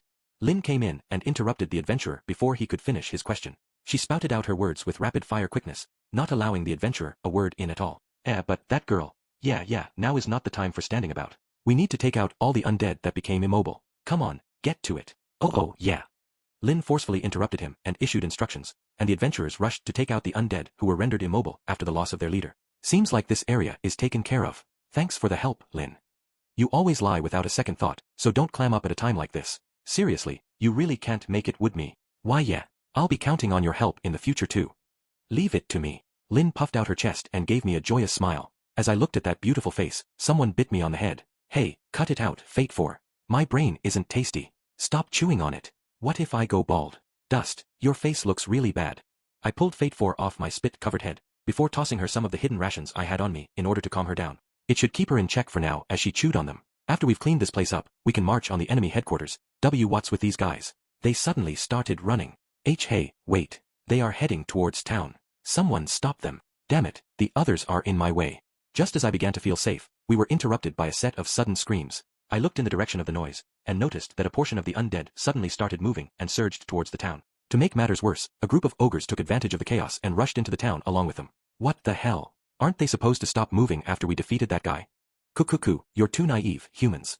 This voice is... A familiar voice came towards me from the ground. I searched for the source of the voice, and after a brief search, I managed to determine that it came from the detached head of the undead knight at my feet. You are such fools for falling for my act. I'm not actually an undead knight, but a Dullahan, so even if you take my head off, I'll be perfectly fine. That's what's going on. You really got me good. Your looks of surprise were really something to behold. Though, even if you defeated me, all the undead would simply revert back to following their instincts and go wild. What are you doing? I silently approached the head and raised my spear. What else could it be? You could have simply remained silent and played dead, but you had to go out of your way to provoke us. I'm simply delivering the final blow. Attacking a frail and defenseless detached head is a violation of human rights. Corpses don't have human rights. Silencing the detached head is nice, but there's no way I can just leave the ones who ran into town be. Chapter 3A period for that story part 1. My companions and the other adventurers are stuck dealing with the remaining enemies. Guess I have no choice but to go. I'll leave them to you. I'm going after the ones who went into the town. Yeah, go ahead. I'll handle this place. Make sure you protect the lady, you hear?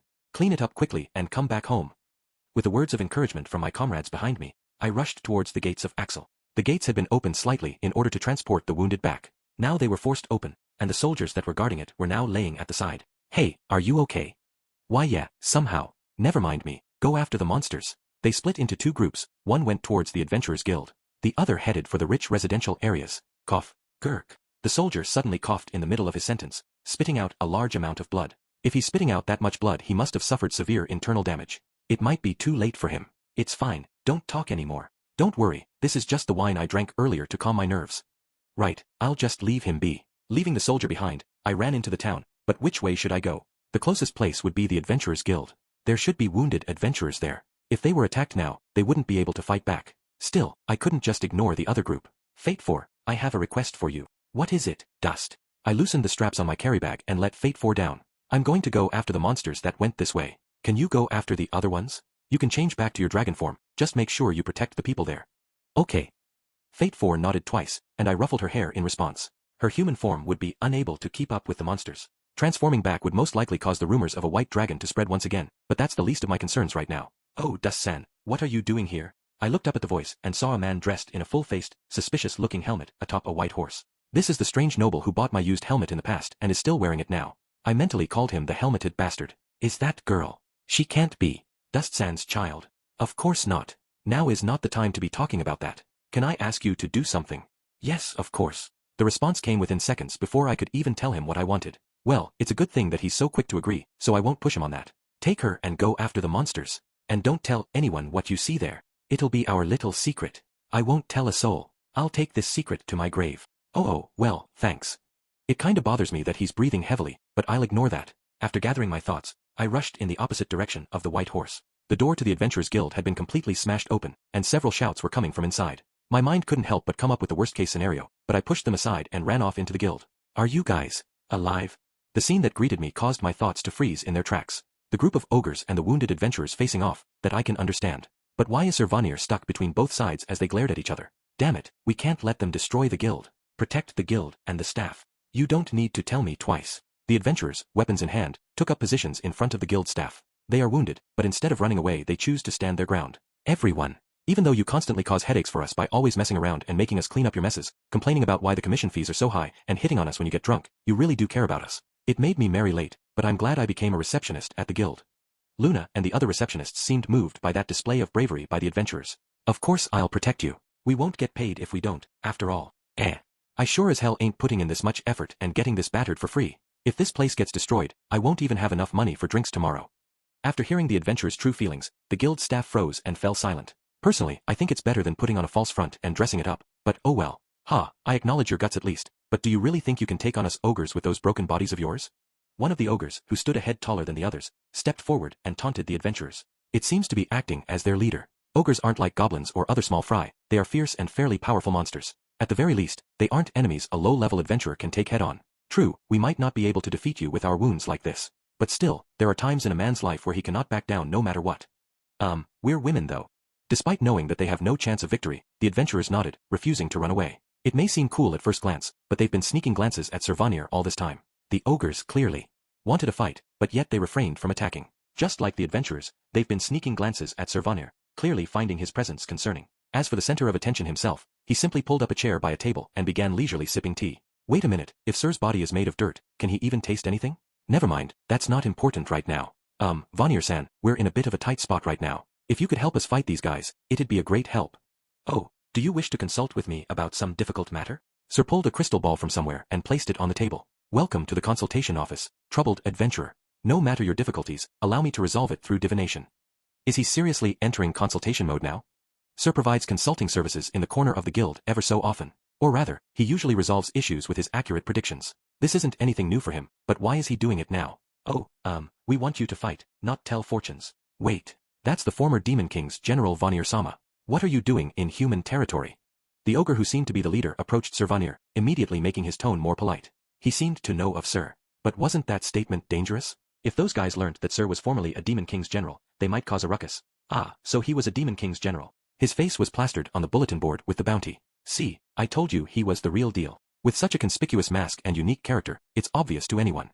In the end, no one was surprised at all. Everyone accepted this revelation without causing any trouble. Well, moi is simply a part-timer working in a magic item shop now. Speaking of, would thou be interested in any of our excess inventory? No, wait. Why is a former Demon King's general working in a magic item shop? You must be making way less money. I hadn't realized the Demon King's generals were on a payroll. This bouffon is too noisy. Moi is a former Demon King's general. That contract only applied to my former body, thus, in this different body, moi is now free. Thou should think before making such unreasonable statements. Now, cease occupying moi's precious time, thou art preventing moi from doing business. Shoo, shoo. Sir waved his hand as if shooing away a fly, and the ogre shut his mouth. Upon seeing this, one of the adventurers hurriedly stood in front of Sir Vanir. Vanir-san, can you tell us how to win this fight? Finally, a customer. Well, that is a different matter. Moi shall determine the future at a very low price. Oh, so that is how it is. This is quite fortunate for thou can spend money to hire a strong devil. Oh, this is exactly what I'd expect from Sir. The adventurer who asked the question seemed to understand and leaned over the table towards Sir Vanir. How much would it cost to buy this devil for our side? Wait a minute. If you want money, I have it. How about 100,000 heiress? The ogre loudly interrupted. Hey, cut that out. We'll give you 200,000. How about 300,000? 400,000, no, 450,000. How much money does everyone have on them right now? Hurry, take it all out. The bidding for Vonier's help had begun. The price soared rapidly in a short period of time. Although I wanted to participate, I didn't have any money. Not only that, but the money I borrowed from Sir hadn't been repaid. So, I could only watch from the sidelines. 701,000 heiress. Then we'll give him 701,005 heiress. Both sides seemed to be approaching their limits financially, so they started raising the price only slightly. 10 million. Ha! I heard an absurdly large number. I will pay 10 million heiress. It was Luna, the receptionist, who walked over in front of Sir Vonier. Have you lost your mind? No, I want to use the 10 million heiress from the guild's treasury to buy Venerson. The unexpected development silenced both sides. Luna looked serious, and Sir Vonier looked at her with joy. Oh, fuhahahaha. Yes, moi likes thou very much, human woman with little prospects of marriage. Moi shall be bought by thou for 10 million heiress. Thank you very much, Vonier-san. So, could you solve this monster problem right away? Luna smiled and motioned towards the ogres. Understood, this concludes the auction. Now, witness the new and improved Vonier-style death ray. Sir Vonier began to shoot beams of mysterious light at the ogres running around. Seems like I can leave this place to Sir. There was no reason to stick around to watch the conclusion, so I ran out of the guild to hunt down the other group of monsters. Part 2, it should be right around here. I had questioned the townsfolk that I had passed as I followed the path the undead had taken, but what they told me was bizarre. The undead and monsters ran out straight ahead without even looking at us. So we didn't suffer any damage, but it was really scary. Yeah. The undead seemed to be completely out of control while the other monsters were desperately trying to keep up with them. That's what they had said. Others said similar things, and for now there didn't seem to be any damage done to the town. That's good and all, but still, what were they after? I kept thinking about it the whole time I ran, but I still couldn't figure it out. Bah, I can't figure it out, no use thinking about it. I immediately discarded those troublesome thoughts and ran forward. There was also another concerning thing on my mind at that moment. That is, I knew this road. I'd walked it several times, in fact. After passing through several alleyways, what appeared in front of me was Kazuma's mansion. Their goal is to defeat Kazuma, the one who killed several Demon King's generals? Well, then they came all this way for nothing. Kazuma and the others should have been near the Demon King's castle by now. They may have even broken into it. But, doesn't Aquasama always seem to inexplicably draw undead towards her? Could it be that her residual smell attracted these undead? Anyway, I can't let them destroy Kazuma's mansion. My best friend asked me to protect his home. I hadn't forgotten. I slowly approached the mansion and heard screams from inside. There should be no one in Kazuma's mansion. Maybe the neighbors were involved? Let me make it in time. Ha! Just when I had started to worry, I saw a white horse standing outside the mansion, along with the helmeted bastard and Fate 4. What are you doing? Can't you see the mansion is under attack? They looked back at me, their expressions completely unfazed. Oh, it's Dust-san. It's not so much the mansion is being attacked as the mansion is attacking. Yes, it's probably fine. Stop talking nonsense. I pushed aside the two who were saying some nonsensical things to take a look at the mansion myself, at which point I was greeted by an incredible scene. Ugh. The vines in the field are tying me up. Let go of me, let go. Gah. The vegetables are exploding. The zombies and skeletons are just bone meal in the garden now. The undead were exploding and scattered about in the garden. Other monsters of the Demon King's army got caught in the plant stems and vines, or were blown up by vegetables that flew out of the garden, or were hit by wine bottles and rocks thrown from inside the mansion. Wait, was someone in there? I tried to look inside, but I couldn't see anyone. What's the matter with this cat and chicken? Come on, get out of here. Be careful, or I'll kill you. There was a black cat and a chicken near a monster who was trying to cut himself free of the vines. The black cat was the explosion girl's cat that had wings and a weird name. The chicken must be the chick with the grand name that Aquasama cared for. Hey, don't play with those little animals. No. Why are you so nervous all of a sudden? What's the matter? The monster that had been staring at the animals suddenly broke down. I just used appraisal magic to observe the status of those two, and that chicken's level is way too high. And that black cat's class is evil god. I caught snatches of the demon's conversation, but are those two really that powerful? I must have heard it wrong. I'll just pretend I didn't hear anything. This mess was complicated enough without adding extra problems. The demons didn't seem to notice us. I watched them carefully while carrying Fate 4. Their attention was focused on the vegetation and the two animals, leaving their backs wide open, so we easily took care of them. Well, that takes care of that. Fate 4, what are you eating? Sticky potatoes. I was wondering what she'd been doing so quietly, and it turned out she'd been eating the vegetables scattered all over. Spit that out. Don't just eat whatever you find on the ground. Give it back. I snatched the sticky potatoes that Fate 4 had taken and put them in my pocket. If I threw it on the ground, she'd just pick it up and eat it again. After I convinced her with, I'll let you eat something more delicious later, I put Fate 4, who was still having a tantrum, on the white horse. Now that we've protected the mansion, sorta, I rode the white horse across the town and searched for any other monsters that may have broken in. By the way, the helmeted bastard kindly let me borrow the horse. If I rode on the same saddle that Dust-san's hips clung to, it would be just like as if we became one. He was mumbling something, but I was in a hurry so I ignored it. I paid a visit to the magic item shop just to be safe, and saw the penguin suit deftly overwhelming the monsters with its nimble movements. I thought he was just a mascot. I didn't expect him to be a watchdog too. Although I guess it would be, watchbird. Since Kazuma's mansion and the magic item shop were fine, I needed to get back to the front gate as soon as possible. I was worried about Lin and everyone. Dust, it's noisy there. Ah. Why did you grab me all of a sudden?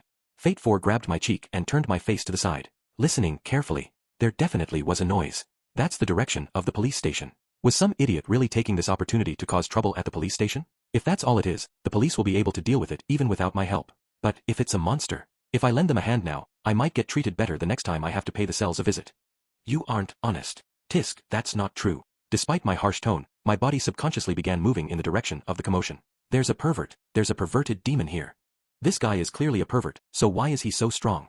Who are you calling a pervert? The strangest arrest I'd ever seen was happening in front of the police station. A demon man wearing only his shirt and underwear was swinging a sword and causing a scene. Suddenly appearing perverted demon. This is a warning. Throw down your weapons immediately and do not resist. Stop talking. Damn it, how did I get here? I was just at the Demon King's castle. Where's that fast-talking scumbag? Calm down, I have to stay calm and conduct myself like a knight. Damn, how am I supposed to figure this out? What do I do now? He kept waving his sword like a child having a fit, so the policemen were unable to get close. It seems that some of them were already been cut down. Several policemen were lying bleeding on the ground. He looked just like an ordinary pervert. Why was he so strong? If the police tried to capture him, they would end up with at least a few casualties. But I should be able to deal with this problem on my own. They usually arrest me without even giving me a chance to speak, but it'd be nice to see them crying and thanking me. I probably shouldn't fight in front of the police with Fate 4 clinging onto me like that. They might charge me with something else. Getting off the horse, I told Fair 4 to quietly wait for me on the horse, before breaking to the center of the commotion. You guys are no match for him, move aside and don't get in my way. I pushed a policeman aside and walked forward. This guy took me into the station 2 weeks ago on the charge of, I couldn't be innocent. It's Dust, what are you doing here? Are you really still lazing around when all this is going on? You're really? No. I came here to help because I saw you were in trouble. Be thankful and don't arrest me again. Anyway, hurry up and get the injured to safety. Is this a necessary sacrifice? I'm sorry, please hold him back as long as possible. We'll send help right away after we take care of the injured. That pervert might not look like much, but he's dangerous, be careful. I lazily waved at the worried policeman while keeping my back to him. Normally, he would have just yelled and scolded me, but it seemed he was actually worried. Hey, pervert. I'm in a hurry, so let's get this over with. Who are you? I was suddenly teleported to this random place, and now I'm really starting to get angry. Well, since you want to fight, I'll take my anger out on you. He immediately crouched down and clenched his long sword, taking the stance of a practiced warrior. I raised my spear in answer to his challenge and breathed quietly. He seemed to understand my strength at a glance, and began to carefully edge closer. Another step forward and he would be in my spear's range. At that moment, he suddenly stopped moving and raised his sword overhead. Was he trying to draw me out? I didn't want to spend too much time fighting him, so I took on his challenge. I stepped forward and stabbed forward with the spear at the same time. The spearhead moved quickly towards his chest, but bounced off the sword as he swung it down. Then, he shortened the distance in one breath and swiped the sword horizontally. I saved myself from falling as I dodged. I jumped back up, trying to sweep his legs with the spear, but he quickly blocked it with his sword. Not bad for a pervert. I'm not a pervert. My name is Nos. You're not too bad either. I'm impressed that mere humans still have this level of skill. He was a bit like Sir Vonir. In this world, your appearance and strength aren't necessarily related. If I let my guard down, I'll be taken out in an instant. I kept my distance, stabbing at him periodically with my spear which was deflected by his sword strikes. He's strong. He's definitely a strong enemy, but he has a weakness when it comes to defense. Although he blocked the attacks I put a lot of force into, he let the lighter, faster stabs get through. Because of this, the number of cuts he took was slowly increasing. It was slow going, but it did seem to hurt him. Ugh, this level of attack would be nothing if I had my armor. From the barely audible whisper, I guessed that dressing like this was not actually his hobby, but he just didn't have his armor on for some reason. In that case, I'll target his weakness. I hereby declare that my next attack will take you down fair and square. Ha, you sound confident, well try it if you can. I lowered my body and sprinted forward, stopping just at the edge of his sword's attack range. Then, I took something out of my pocket and threw it at his head. Ha, such a ridiculous display. That's almost clever, using a projectile like this. The pervert sliced upwards towards the thing I threw, cutting it in half with his sword. And I stabbed the halves repeatedly. Ha, it doesn't hurt to attack my head. Ugh, it's so itchy.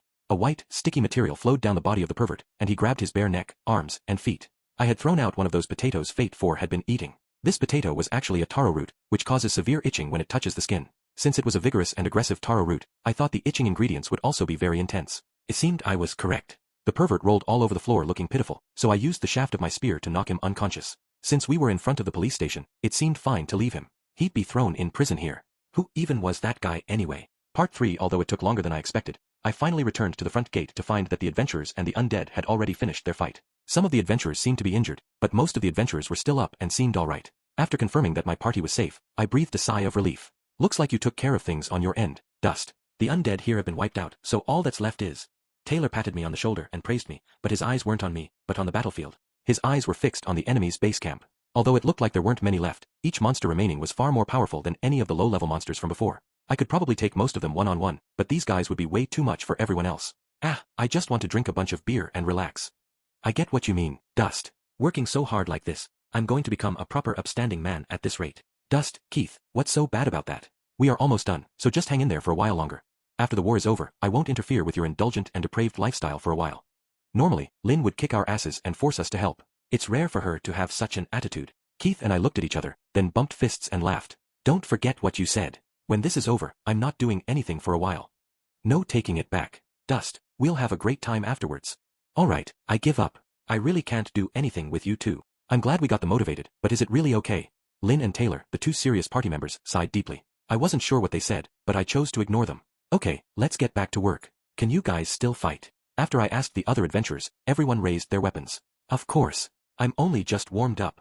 There's only a few of them left now, we can still beat them. Beer always tastes better after hard work. Although they were all bruised and battered, everyone was still full of bravado. They're probably barely holding on, but it's fine. If you're not going to put on a good front here, then when are you going to do it? Several adventurers were unable to fight and were sent back to Axel for treatment, but I recognized all the remaining ones. These guys were all regular customers of the succubus shop. In fact, that shop was the most important motivator amongst the warriors of Axel. After the morale boost, we approached the enemy base camp directly. The other party seemed to be planning to fight us head-on, staying still and waiting for our arrival. The enemy troops numbered only about 50, so we outnumbered them. However, the enemy's monsters were all incredibly strong. If this was a quest, every single one of them would have required a party of veteran adventurers to defeat.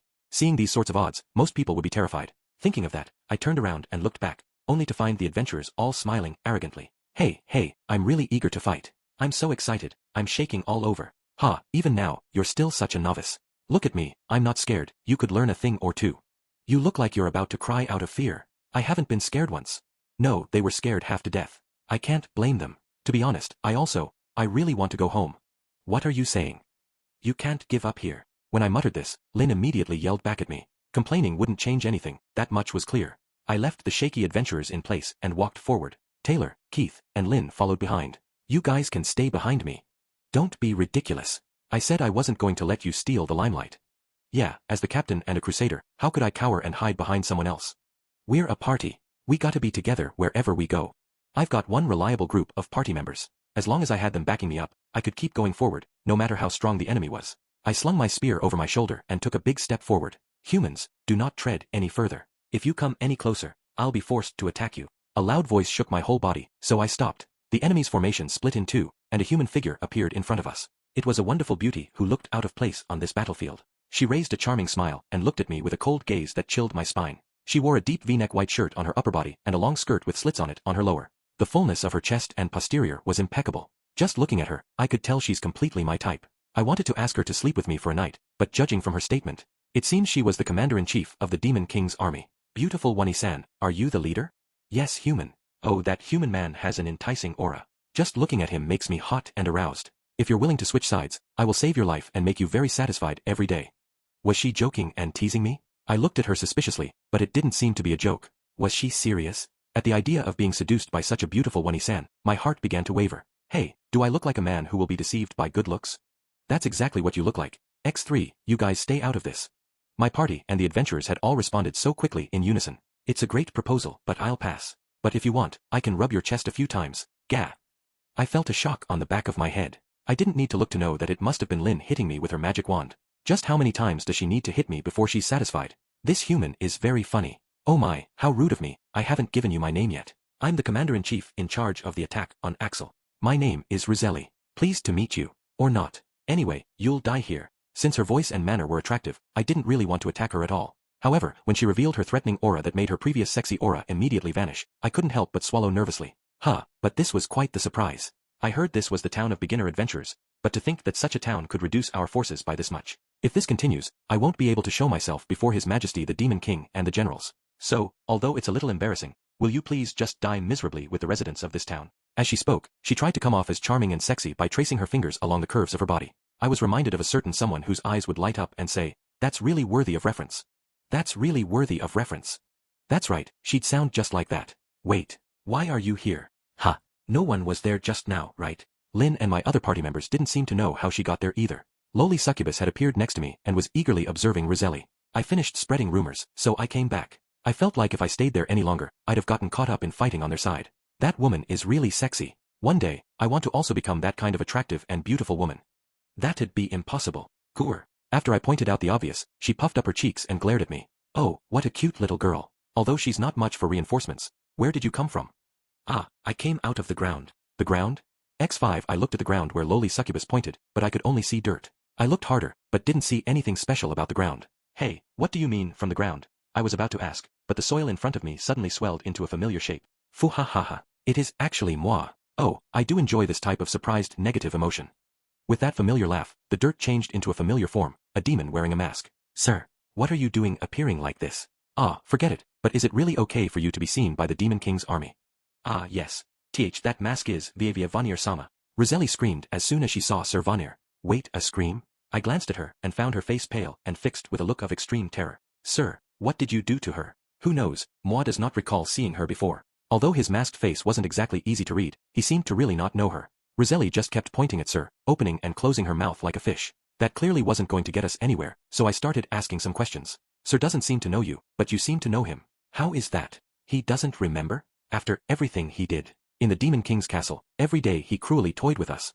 Roselli was starting to get fired up. The other monsters were also holding their heads and shaking as if they were distressed with her. It didn't seem to be a lie or a joke. Sir Vanir really had done something incredible. Describing it like that is an exaggeration. After all, even in the Demon King's castle, moi needs to eat. Moi would pretend to be Wiz or another popular female general and lure them into the bedroom before revealing it was a trick. Or, give out high-calorie pills disguised as diet pills and reveal the truth a month later. That is all moi recalls. That's exactly it. Ah. Sir, that must be it. Roselli and I screamed at the same time. Sir tilted his head and pretended to not understand, but I could tell he was faking it. Vanir-san, that really does sound like too much. Also, as a woman, that sort of prank doesn't sit well with me. Wait, did you say you pretended to be me? Do you have any idea how hard it was to lose all that weight? Ah, even Wiz-sama is here.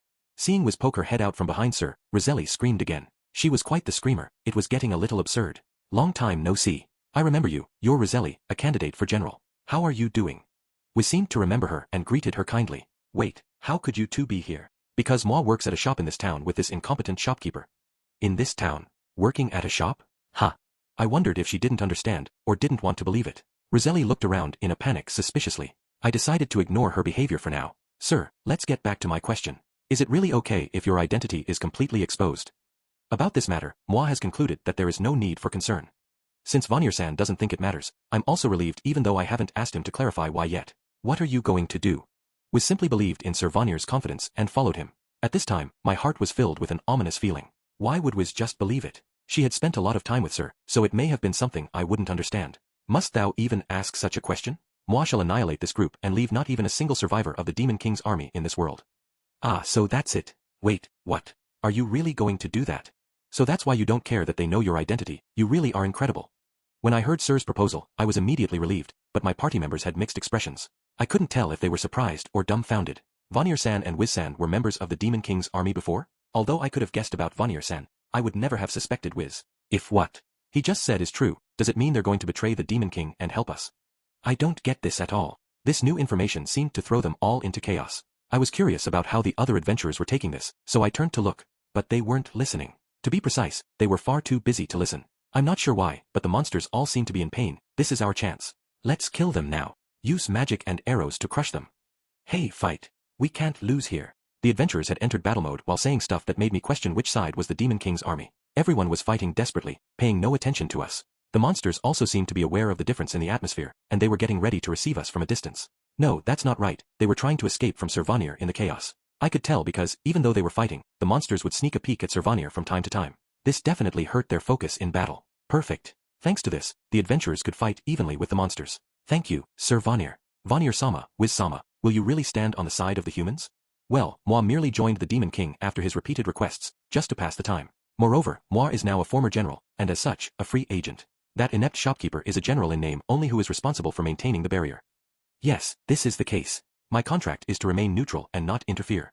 Then, since these people are enemies of the Demon King's army, wouldn't siding with them violate the contract? Roselli's words were reasonable. They were now interfering everywhere, and their position was far from neutral. Yes, since I am assisting Axel, perhaps that can't be considered neutral anymore. Then the current situation is considered a breach of contract? Roselli, who had been full of despair, seemed to think this development would be beneficial to her, her expression suddenly changing to hopeful. However, the condition for me to maintain the barrier and remain neutral is that only adventurers or knights in combat occupations should be attacked.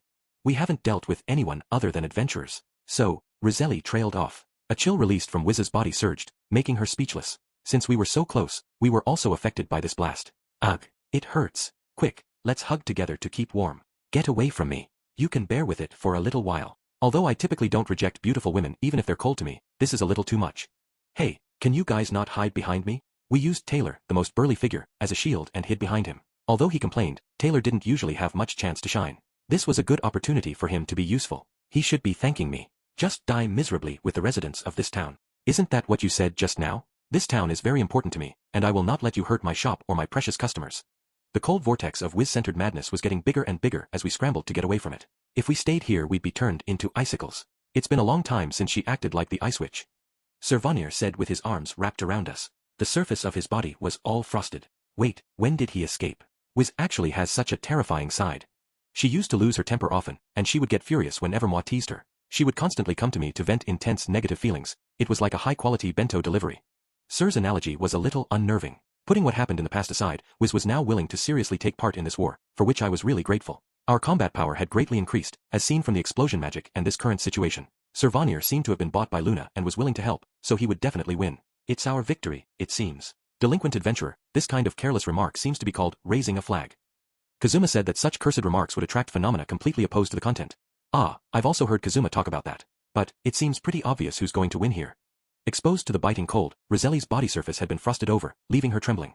Wiz moved slowly closer to her. No matter how you looked at it, it was a sure win. If this phenomenon lasts a little longer, Wiz won't lose, but don't underestimate her. She will most definitely commit some outrageous mistakes. After all, it is the destitute shopkeeper who is the reason for her own poverty. Sir, you think too much. Hey, did Wiz suddenly fall down? The blizzard stopped abruptly, and Wiz was lying face down on the ground.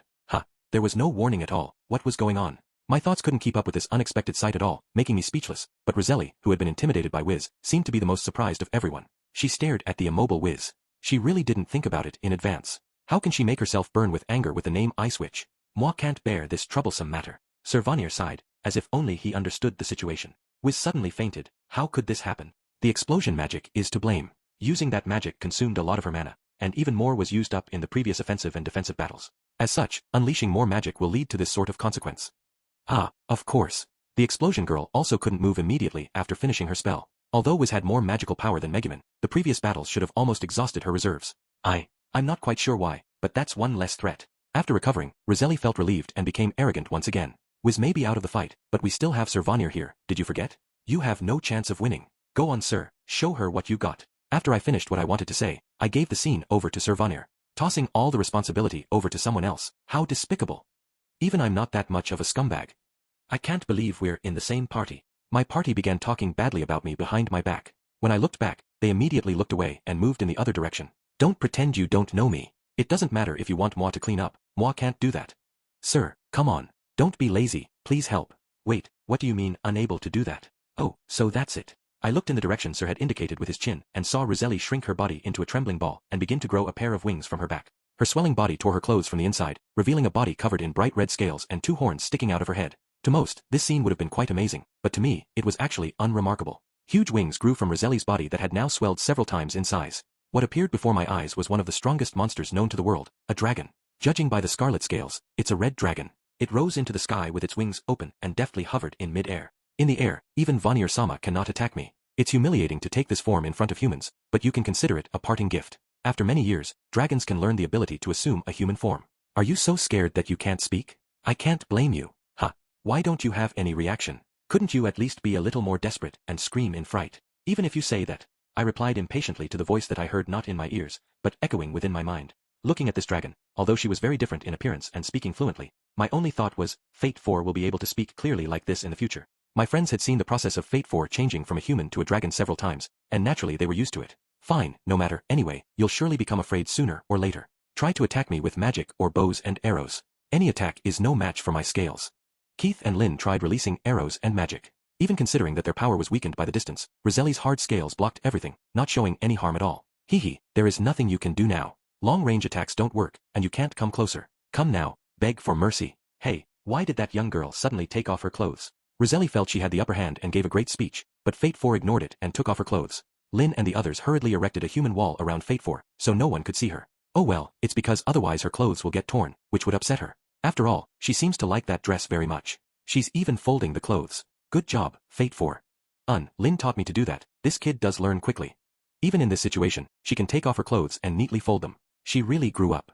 I patted her head as a reward, and she squinted happily. How can you act so carefree? Do you even know what's going on now? How dire things are? Red Dragon asked, tilting its head. Even though we were very exposed to attack, it had not attacked us yet. It really believed there was nothing we could do. Because there's nothing to worry about. Everything will be alright. Sorry to keep you waiting so long. I turned around and stabbed the bottom of the spear into the ground, smiling maliciously. Strong wind gusts came from behind me, and dust was blown all around. After the wind stopped, Fate 4, who had turned into a dragon, appeared. She unfurled big white wings and roared into the sky. Rah! How did a white dragon appear in such a place? She needs to be surprised quite a few times a day to be satisfied, huh? I thought and jumped onto Fate 4's back, but Lin also jumped up and sat behind me. We'll also need support with long-range attacks, Keith protested. I'll be more relieved if Lin is with me. Not only would her magic be comforting, but her presence would also help me too. Then I want to go too. At times like these, think before you speak, Keith. Keith also wanted to jump on, but Taylor grabbed his neck. After pulling Keith off, Taylor held him down with one hand and gave me the shield he usually used with the other hand. This is all I can do. I expect you to come back. Ah, damn it. I'm letting you have the best chance to shine, so make sure you kick her ass, you hear? Leave it to me. I'll leave the rest of the enemies to you, Keith, Taylor. I took out the spear, Taylor took out his sword, Keith took out his bow, and we all overlapped the points of our weapons. Fate 4 fluttered her wings vigorously and flew into the air. The red dragon flew higher and higher, as if to escape, and we followed after her too. We wanted to be seen by as few adventurers as possible, so this suited us just fine. After flying some distance from the battlefield, the red dragon finally stopped and looked at us. So, you can actually keep up with my speed. I never thought I'd meet a rare white dragon in such a place, but I was even more surprised that there is a human that can easily control it. Do you have the rare job, the Dragon Knight? You guessed it. Although, it'd be more accurate to say that was what I used to be. There was really no reason to hide that now, so I just told the truth. Oh, a Dragon Knight. I have indeed heard of a knight in the neighboring country who was the youngest to become a Dragon Knight. Yep, that's me. I knew it. I heard that you are a dragon tamer who could charm any dragon. That's why I feel hot in my chest when I see you. Now, how about you stop riding that white dragon and ride me instead?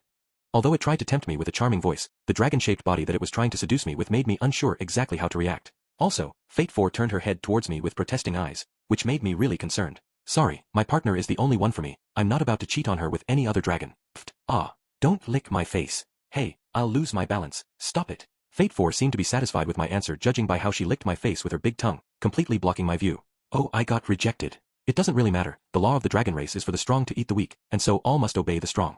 I will defeat you and that girl, and made you mine by sheer force of will. I don't hate strong women, but there's already someone I love. I don't need to say any more to get the point across. She's right here. Oh, this is news to me. You actually have a lover. Gah.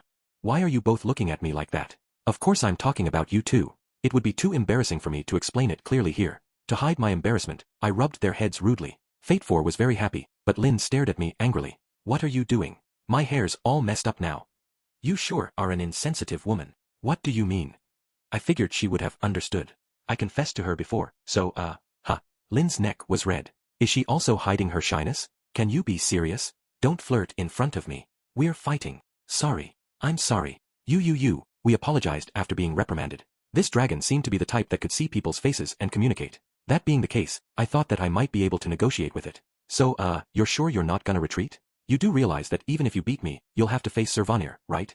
That, well, I actually do really want to run away with my tail between my legs, but I can't do that. That's the trouble with being in charge. The Demon King's army is doing its utmost to capture the capital and Axel at the same time. If I can't win now, it'll cause all sorts of problems. The dragon sighed and held her cheeks in her hands. It was a surreal scene. You could always just leave the Demon King's army. Since you're a powerful dragon, I can help introduce you to other jobs. After all, I know better than anyone which countries are looking for Dragon Knight candidates. Roselli can communicate fluently, so she would be easy to control. Dragons who don't have lairs are usually looked down upon, and it's very easy to live in the Demon King's army. And I've killed so many people. It would be too embarrassing if I finally surrendered to humans. I see. Well, I guess it can't be helped. I'll do my best to defeat you. Roselli seems to have strong reservations in her heart. It would be useless to talk anymore. Oh, how nice, you really. He's a good man. Come on, it doesn't matter who wins or loses. Let's fight to our heart's content. We separated a distance and faced each other head-on. The red dragon was about twice the size of Fate 4. Although Fate 4 had superior speed, In a contest of strength she would have no chance of winning at all. As a red dragon, Roselli would have the fire attribute. So she would have fire resistance and would only be slightly injured if attacked with fire breath. On the flip side, we had to pay close attention to fire attacks. Fate 4 has fire resistance, and I would benefit from that through our contract. However, Lin was a different matter. If she got caught up in a breath attack, she'd be incinerated. Make sure to avoid her fire breath at all cost.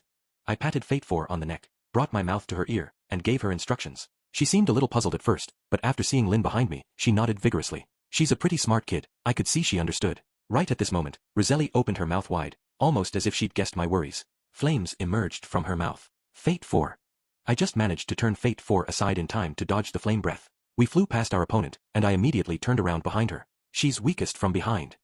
I wanted to stab my spear into her weak back, but she flicked her tail hard at me, so I immediately went on the defensive. If a human took a blow from a dragon head-on, he wouldn't get away lightly. I tilted the shield Taylor gave me to receive the blow, letting it slide off the shield. Despite that, a shockwave ran through my body. My contract with Fate 4 had given me some part of her powers, so I was able to withstand it. Wow, you okay? Yeah, I'm okay.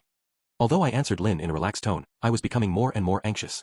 Only dragons who have lived for a long time can transform into a human. I was mentally prepared from the beginning for this to be a difficult fight, but Roselli was even more powerful than I'd anticipated. She outclassed Fate 4 in every way except speed. I managed to make a few attacks, but they were either blocked by the tail or deflected by the red scales. Lin casted spells at her whenever she was able, but Roselli showed no signs of pain. Her magic resistance was incredibly high. Anything short of a high-level magic spell from a crimson demon would be powerless against her. The power gap is so great. Could it be that she... Hey, aren't you, like, super old? Ah, what are you saying all of a sudden? See how shiny my scales are. I'm still young and spry. The red dragon started waving her hands in the air, protesting strongly. Younger people don't use the term young and spry, because the longer dragons live, the stronger they get. Since you're so strong, I assumed you must be old. Don't say such rude things. That's right, I may be considered a seasoned dragon, but the main reason I'm so strong is because of His Majesty the Demon King. Haven't you heard? As long as His Majesty is alive, the power of his subordinates will increase greatly. If the Demon King was defeated, my ability would greatly decrease. Isn't that kinda like cheating? Dragons are already incredibly strong, so with that added bonus. No wonder she's so powerful. I completely agreed with Lin's statement. We could dodge her attacks and get within range to attack, but even then we couldn't penetrate the scales. Although I wasn't sure how much her power was strengthened by the Demon King, our only chance would be if she lost that added strength. But it was useless to hope for something so far-fetched. Hee, where is that majestic attitude now? Come on, stab me with a spear. Because our attacks were all ineffective, Roselli got arrogant. She hovered in mid-air and coaxed me with her index finger. How dare she provoke me in such a hopeless situation? This bastard. Hey, she's just trying to provoke you, don't be fooled. Calm down, don't worry, you can do it. Hearing the soft whispering voice in my ear, my raging anger suddenly faded. This situation seemed familiar. It was when I first joined Lin and her team. At that time, I hadn't completely lost my habits from being a knight. I misjudged the distance of an attack because I wasn't used to my longsword. As a result, my partner was attacked and we fell into a crisis. Damn it, this is my fault. Run away. I'll take care of this one and buy time for you to escape. Just when I was about to make up for my failure by charging the monster, I fell forward from a sharp impact on my back. Ow. Hey, what are you doing? Looking back, I saw, with hands on her hips and an angry face, Lin. New guy, don't try to be a hero. You used to be alone, right? That's right. She bought her face right in front of me. I could feel her warm breath. Remember, we're a team. If you can't win alone, ask a party member for help. If you fail, ask a party member for help. On the other hand, if a party member is in danger, you understand what I'm saying. Here, she clapped her hands down on my shoulders and smiled at me. Let's do it together. Don't worry, you can do it. ****. Hey, why are you in a daze at a time like this? Snap out of it. Lin's scolding brought my consciousness flying back from the past. You saved me again. Don't you remember, Lin? Just talking to myself. Okay, let's attack again. Lin, I'll need your help. Finally, my turn to show off. I'll show you I'm not a woman who needs to be protected. Right, Fate 4. Who? These two were really starting to get along pretty well. As a counterattack, Fate 4 spit out flames of her own, but Roselli didn't seem to take them seriously and seemed as if she was going to go right through them. Just as I expected, freeze gust. After Roselli passed through the flames, a cold white mist appeared in front of her. She collided with the cloud. Since red dragons have magical resistance to fire, this cold air should be effective. Grah! You really got me. Where did you go? The impact of the cold air had stopped Roselli's movements while she shook her head and yelled fiercely.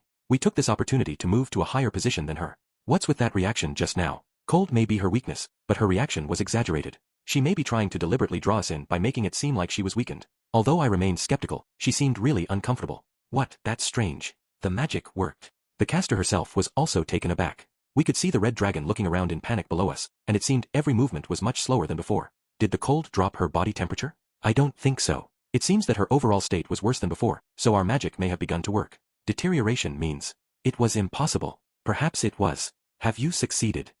Kazuma, what are you so happy about? This is no time to be laughing. Did I really laugh? If I really had guessed right, then this was a great opportunity created by my best friend for me. Lin, hold on tight. Fate 4 quickly dove, head down, almost falling straight towards the ground. Kia! I heard Lin let out a short shout behind me, but it seemed she was able to close her mouth. Lin tightened her grip on my belly, showing how desperately she was enduring the fear and speed of falling.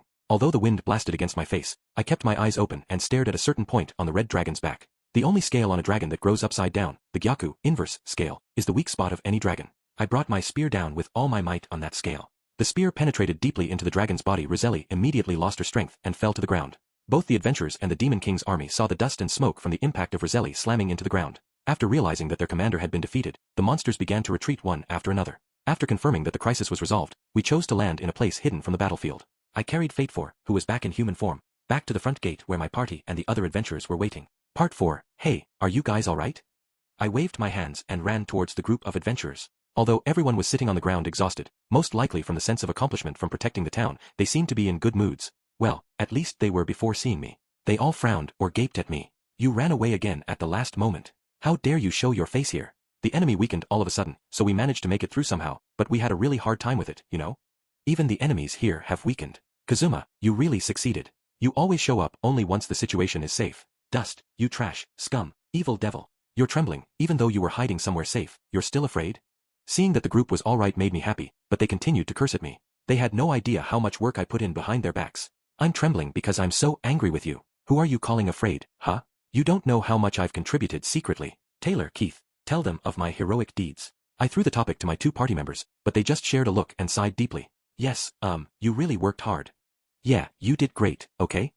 That's all you have to say. Come on, now's the time to praise me. After I yelled at my party members who gave such lame responses, they leaned forward and whispered, Dust, if you want to hide who you and Fate 4 really are, we can't really talk about what you did.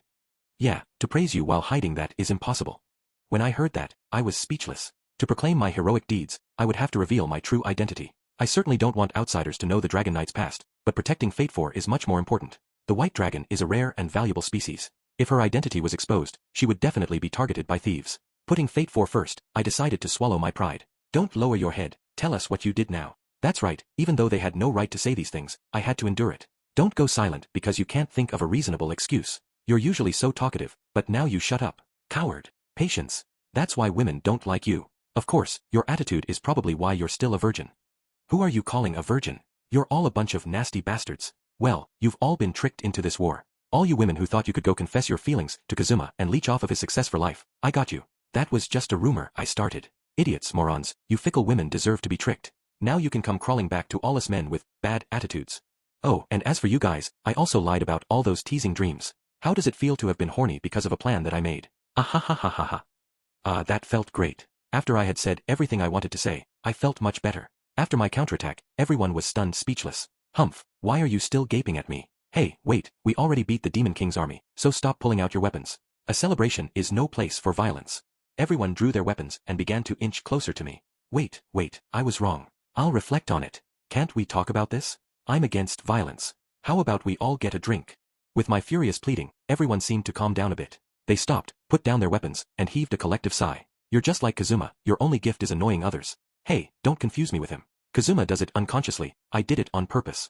I clearly explained the difference between myself and Kazuma, but then I heard the sound of metal sliding on metal. Adventurers were redrawing their sheathed swords. Then they all stared at me, took a deep breath, and said, You're even worse.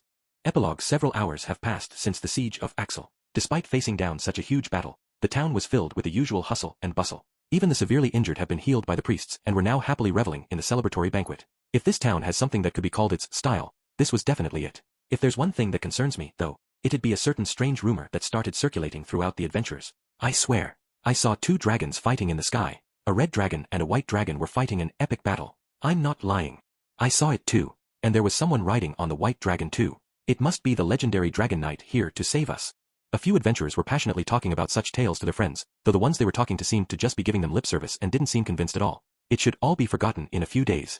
We were sitting in our usual spot at the guild, drinking wine while surrounded by such gossip. I wonder what Kazuma and the others are doing now? Did they manage to reach the Demon King's castle after all?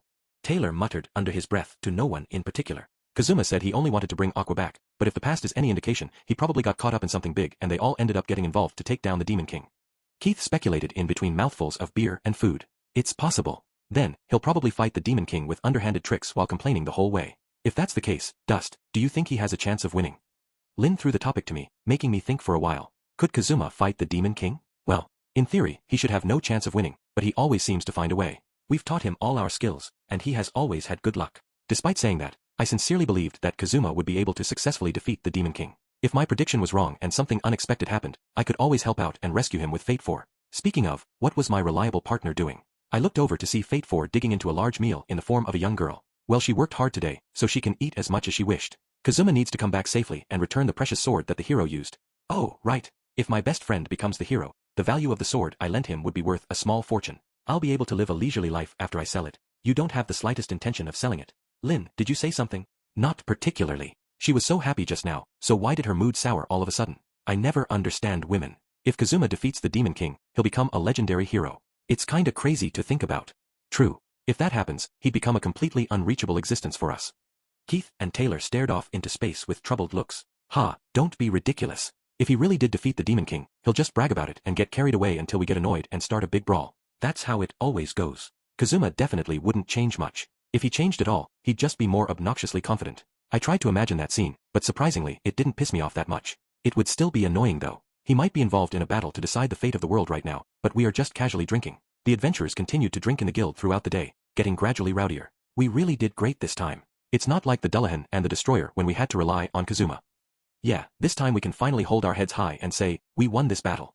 The team of adventurers nearby began to brag loudly. The Battle of Axel was won as a result of everyone working together. Though I was certain I played the most important role, it's better not to mention that. It's fine to let them bask in the limelight. Oh, everyone did well, except for a certain someone who was slacking off. I know, and he claims to be the representative of the town. Ahahaha. Hey, stop talking. The coward is going to cry, you know? Jaya ha ha ha. I instantly knew who those words were intended for. They were looking my way with those infuriating faces of theirs while laughing away. You bastards. You're still saying that? Alright, I'll make your bodies understand just how much I've done for this town. You're still saying that? I still haven't forgotten how you shattered my dreams so cruelly. I'll never forget how you led me on with those cruel tricks of yours. I picked up my chair as they approached me with angry mutterings. Alright, that's enough. This is a celebration party, so don't do anything stupid now. You don't want to get knocked out and wake up to find you missed the entire party, do you? Yeah, everyone's having a good time, don't ruin it for them. After being scolded and preached at by Lin and Taylor respectively, they reluctantly returned to my seat. Ha, you deserved that. Shut it, Keith. It's not like you did much either. Ouch, that hurts. Don't smack me on the head. What will you do if I become stupid? Humph, as if you could get more stupid than you are right now.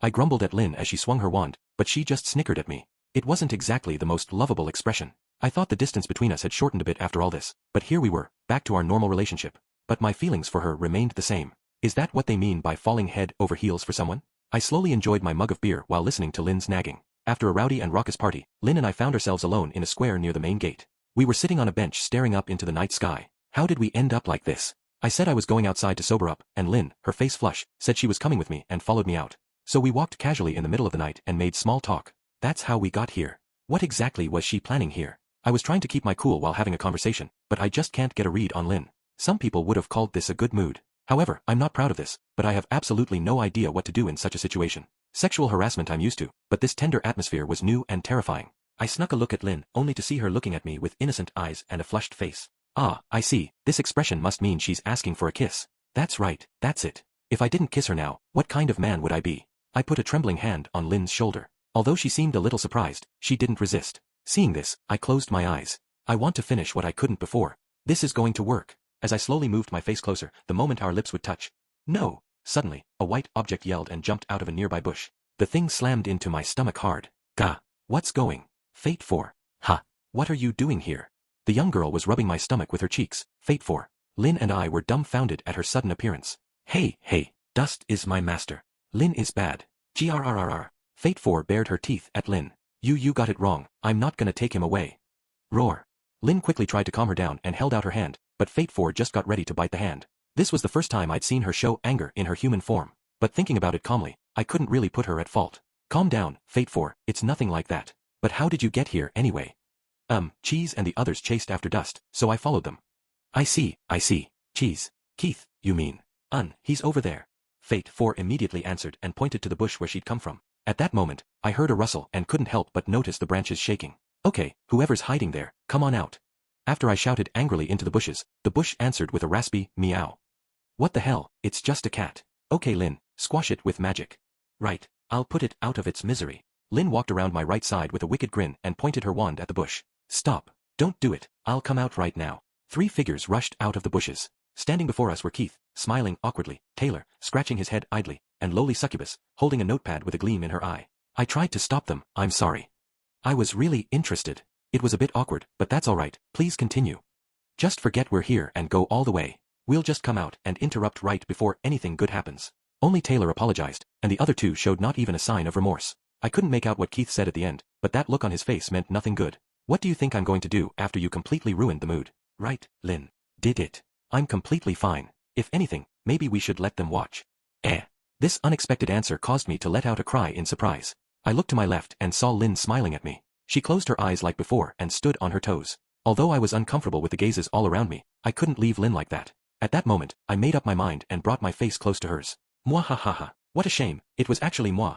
And Lin's face shifted into Servanier's right before my eyes. So many high-quality negative emotions. This shall offset some of the money you owe. Stunned in silence, I couldn't make a sound. Wait, the money I owed him was for asking him to help protect Axel, right? You already got 10 million Eris from Luna, isn't that good enough? These are 2 different things. I was too careless at that time, how could I have made such a stupid deal? While I was wallowing in self-pity, someone placed a hand gently on my right shoulder. I turned my head and saw Lin give me a wry smile. That's right, Lin was standing on my right, not my left. With everything going on, who would have noticed that? What's the matter, delinquent adventurer? Your whole body is shaking. Do you have a fever? No, I don't even have the strength left to be angry. After Servanier left contentedly, we returned to the guild together. Fate 4 seemed exhausted and fell asleep on my back. Feeling that she was going to slide off, I stopped and carried her in my arms as I caught up with my friends. Let's go have some drinks. Come on, it'll be my treat, so don't look so depressed. To think that Keith would offer to give me a treat. I suppose miracles do happen. You are undoubtedly the one who contributed most to the successful defense of Axel. The others might not know about it, but we do. Isn't that enough? Even Taylor was acting nice. Was he drunk? He must just be messing with me. Although his battle plans were underhanded and despicable, Dust Sand did his best. It's amazing. Lowly Succubus nodded admiringly. What's wrong with the 3 of you? Did you eat something strange? You know, we were being nice because you won't be able to be acknowledged by the others. You did really well this time. Lin said with a broad smile as she lightly pressed her fist to my chest. So they really did care about me. I voluntarily gave up my status as the youngest Dragon Knight and was expelled from my country to become an adventurer. But there were still people who cared about me. Even though I lived my life as I pleased, followed my instincts and got up to stupid things, my friends never left me. Not only that, but they willingly walked side by side with me. I might be a fool who withdrew from his spot on the main stage, but I can still play the part in front of my friends, right? What are you standing around for? Come on, let's go. I was stuck in place, but Lin took my hand. This wasn't the time to immerse myself in the regrets of the past. I am going to live my life in this town, alongside my beloved friends. Afterward in KonoSuba Volume 17, while Kazuma and the others were fighting in the Demon King's castle, the town of Axel was attacked by the Demon King's army at the same time. How will the adventurers of Axel stand up to an enemy they should have no chance of defeating? And what would Dust's role be? Well, that's the story of this volume. When I received the suggestion from my editor to write a spin-off for the KonoSuba series, I jumped at the chance, and the pressure greatly exceeded my expectations. Just this once, I'd like to praise myself for finishing this story. As I mentioned before, I am a big fan of the KonoSuba series. I've read all the chapters in the web series and I've also bought all the volumes. This is why I had a hard time writing for this spin-off series. I had considered simply borrowing the setting of KonoSuba and introducing a bunch of my own characters to play around with. But after considering it from the perspective of a fan, I would rather know more about the existing characters and untold details behind existing stories than read a story about unknown characters written by a new author. So, the only completely original character is Fate 4, who appeared in Volume 5. This is the only character I thought up from scratch and proposed. From the feedback I've received from Volume 5, it seems to be received well by the readers, so that's a relief to me. Looking back on the whole series, it really makes me feel a lot of emotions. I rewrote and revised the first volume countless times. I had nothing but apprehension before the publication. I was so afraid of the readers' reactions that I couldn't even look myself up, and I spent my days with my stomach hurting out of anxiety. The pressure had eased somewhat when it came time for Volume 2, so I decided to take a crack at Alkenrisha. Yes, the headquarters of the Axis cult.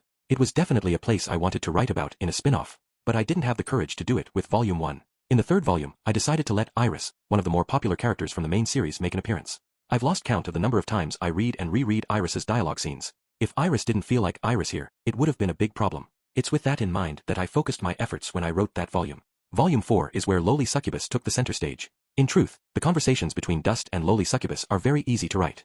Loli Succubus was originally only intended to play a small role, but when I got her involved with Dust she became really funny and enjoyable to write, and before I knew it she had become an indispensable main character. Also I really enjoyed having the chance to write Zesta. Volume 5 is the volume where Fate 4 made her first appearance. I've already touched on this earlier, so let's move on. Volume 6 is where Princess Leonore made her debut. She made me work hard as a writer too. After all, she needed to be a character with a strong personality who could take even the current Dust for a spin. Incidentally, I also wrote a happy ending where Princess Leonore and Dust could be together, but it wasn't adopted and later deleted and rewritten. And now, the 7th volume. Please enjoy the work, I put my all into this. Lastly, I would like to render my thanks. Akatsuki-sensei, thank you very much. I have nothing but thanks for you letting me play around this freely. If I were to express all of my gratitude in words, it would fill out the entire afterword, so I'll leave it here. Also, Volume 17 was the most entertaining volume I ever read. Mishima Kuron-sensei, I've yet to see the illustrations for Volume 17 at time of writing, but I'm really looking forward to it. I wonder if that scene will be illustrated? Yuki Hager-sensei, thank you for sticking by me to the last volume. I reviewed the illustrations you provided for the entire series, and all the characters were drawn so well that they filled my heart with nostalgia and joy. Manager M-san, I finished writing the spin-off for KonoSuba. To the people at Sneak Bunko, to the sales staff, to the design team, to the editors and the many others who assisted in getting this book published, thank you very much. And my biggest thanks to all the readers who stayed with me to the end. Hirokuma, Short Story 1, Ingrained Manners, What Should We Eat Today? Lin, what do you think? As usual, I called up the waitress with the biggest breasts in the guild's tavern and asked for Lin's order. Well, I think I'll have my usual salad. Lin gently returned the menu to the table with a soft smile. Her unexpected demeanor caused me, Taylor and Keith to freeze up. We quietly traded glances. Everyone had looks of astonishment on their faces. Once the salad was brought to her, she used a fork and knife to slice it up into small, bite-sized pieces, daintily brought those pieces to her mouth, and finally chewed slowly before swallowing. She wiped the tiny drops of dressing that got stuck to her lips with a handkerchief and took a sip of water. This is creepy. Normally, she'd just stick a fork in it and start gobbling it up without paying any mind to what others would think. What is she putting on airs for? We wordlessly turned around on our seats and huddled together. What's going on here? Is Lin feeling sick today? Her back is completely straight too. It's like watching an entirely different person eat. She didn't get replaced by another person yet again, right? A shiver went down my spine upon hearing Keith's question. He must be talking about Princess Leonore, who had been masquerading as Lin just a short while ago. Looking back at her, that style of eating certainly did seem like what the nobility and royalty did during official events. It is an elegant and pointlessly tedious way of eating. Thinking that she had switched places again made me want to run away for an instant, but that idea was swiftly dispersed. That's not possible, I think. You know, apologies to Lin, but her chest, Taylor sheepishly said while glancing at Lin's chest. Keith and I followed his gaze. And that chest definitely belongs to Lin. It's possible to increase your bust size with padding and the like, but there's no way she could have shrunk her chest down to that size. What's wrong, you guys? If you don't start eating soon, your food will get cold. Seeing grown men huddle together like that is kinda creepy, you know? And her mercilessly direct way of speaking is definitely Lin's style. Now that I look back again, she's back to her usual way of eating. What was with her needlessly elegant way of eating just a moment ago? Say, Lin, you don't have a fever, do you? Or maybe you're feeling under the weather. Sorry. Apparently, Taylor was more taken aback than he seemed, as he accidentally toppled the mug of beer on the table. It flowed toward Lin and flooded the entire table. I braced myself for the cursing and burst of magic to follow, but nothing came. Fearfully looking towards Lin, she was simply smiling quietly. Oh, it's fine, please don't worry about it. No wait, this is fine, right? What happened to you? Where did the usual violent and quick to anger Lin go? Right now it's like I'm talking to a normal, upper-class woman. I grabbed Lin by the shoulders and shook her, and she simply smiled at me and stood up. Then, she picked up her staff and pointed the tip at my head. Right, die. Wait a minute. I'm joking, Lin-sama. Calm down, Lin, he could have phrased it in a better way, but you still were acting strange. Yeah, you're not that refined a woman. Well, what Dust said. As we desperately tried to calm her down, Lin slowly lowered her staff and sat back into her seat with her crossed arms and her glowering looks. This is definitely the usual Lin. I wondered what was going on. Sigh, you know, I had to pick up aristocratic manners on short notice back then, so whenever I let my guard down, it tends to show up. If it isn't properly ingrained into you, you'll slip up, the butler said, so he made me practice all the time.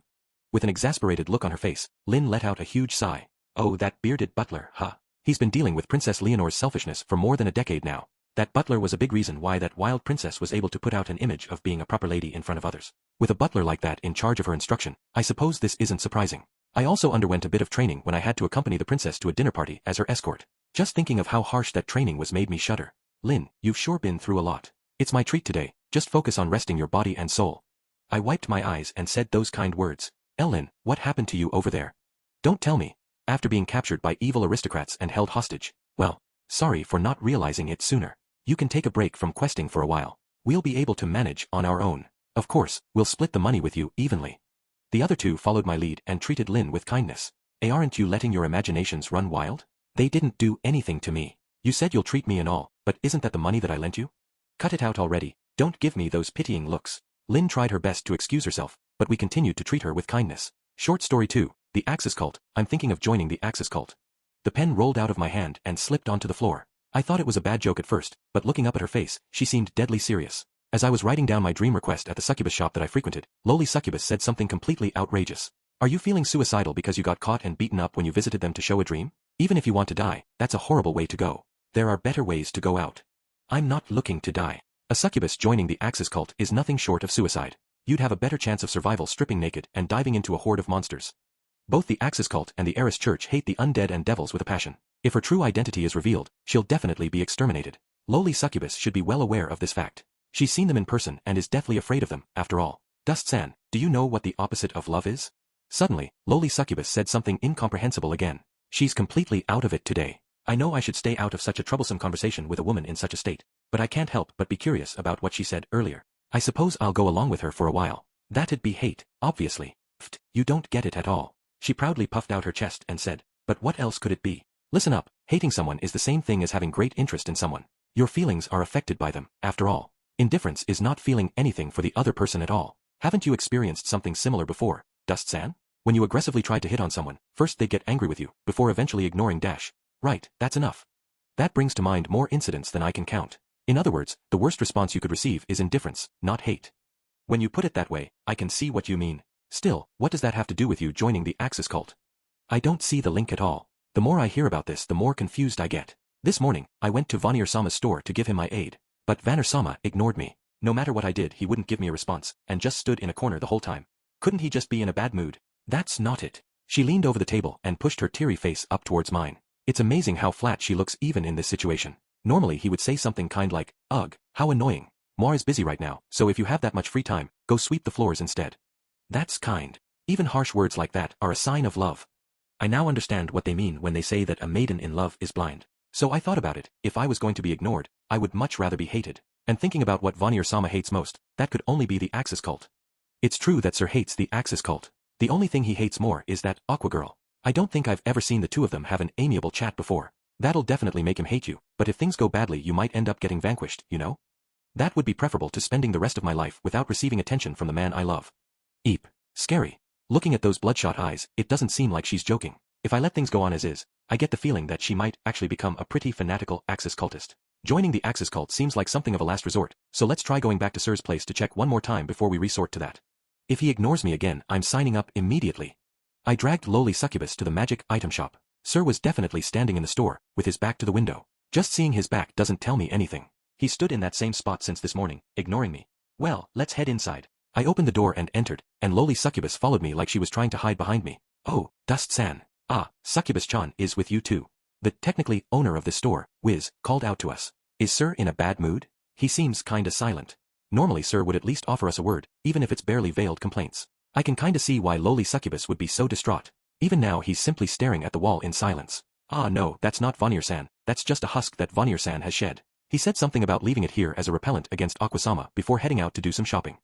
I wordlessly stared at lowly succubus, but she already had a wide smile on her face. Of course. There's no way Vanir-sama would ignore me like that. This girl's mood sure changes in a hurry. But, oh well, that's fine. I much prefer her smiling without a care in the world than being depressed.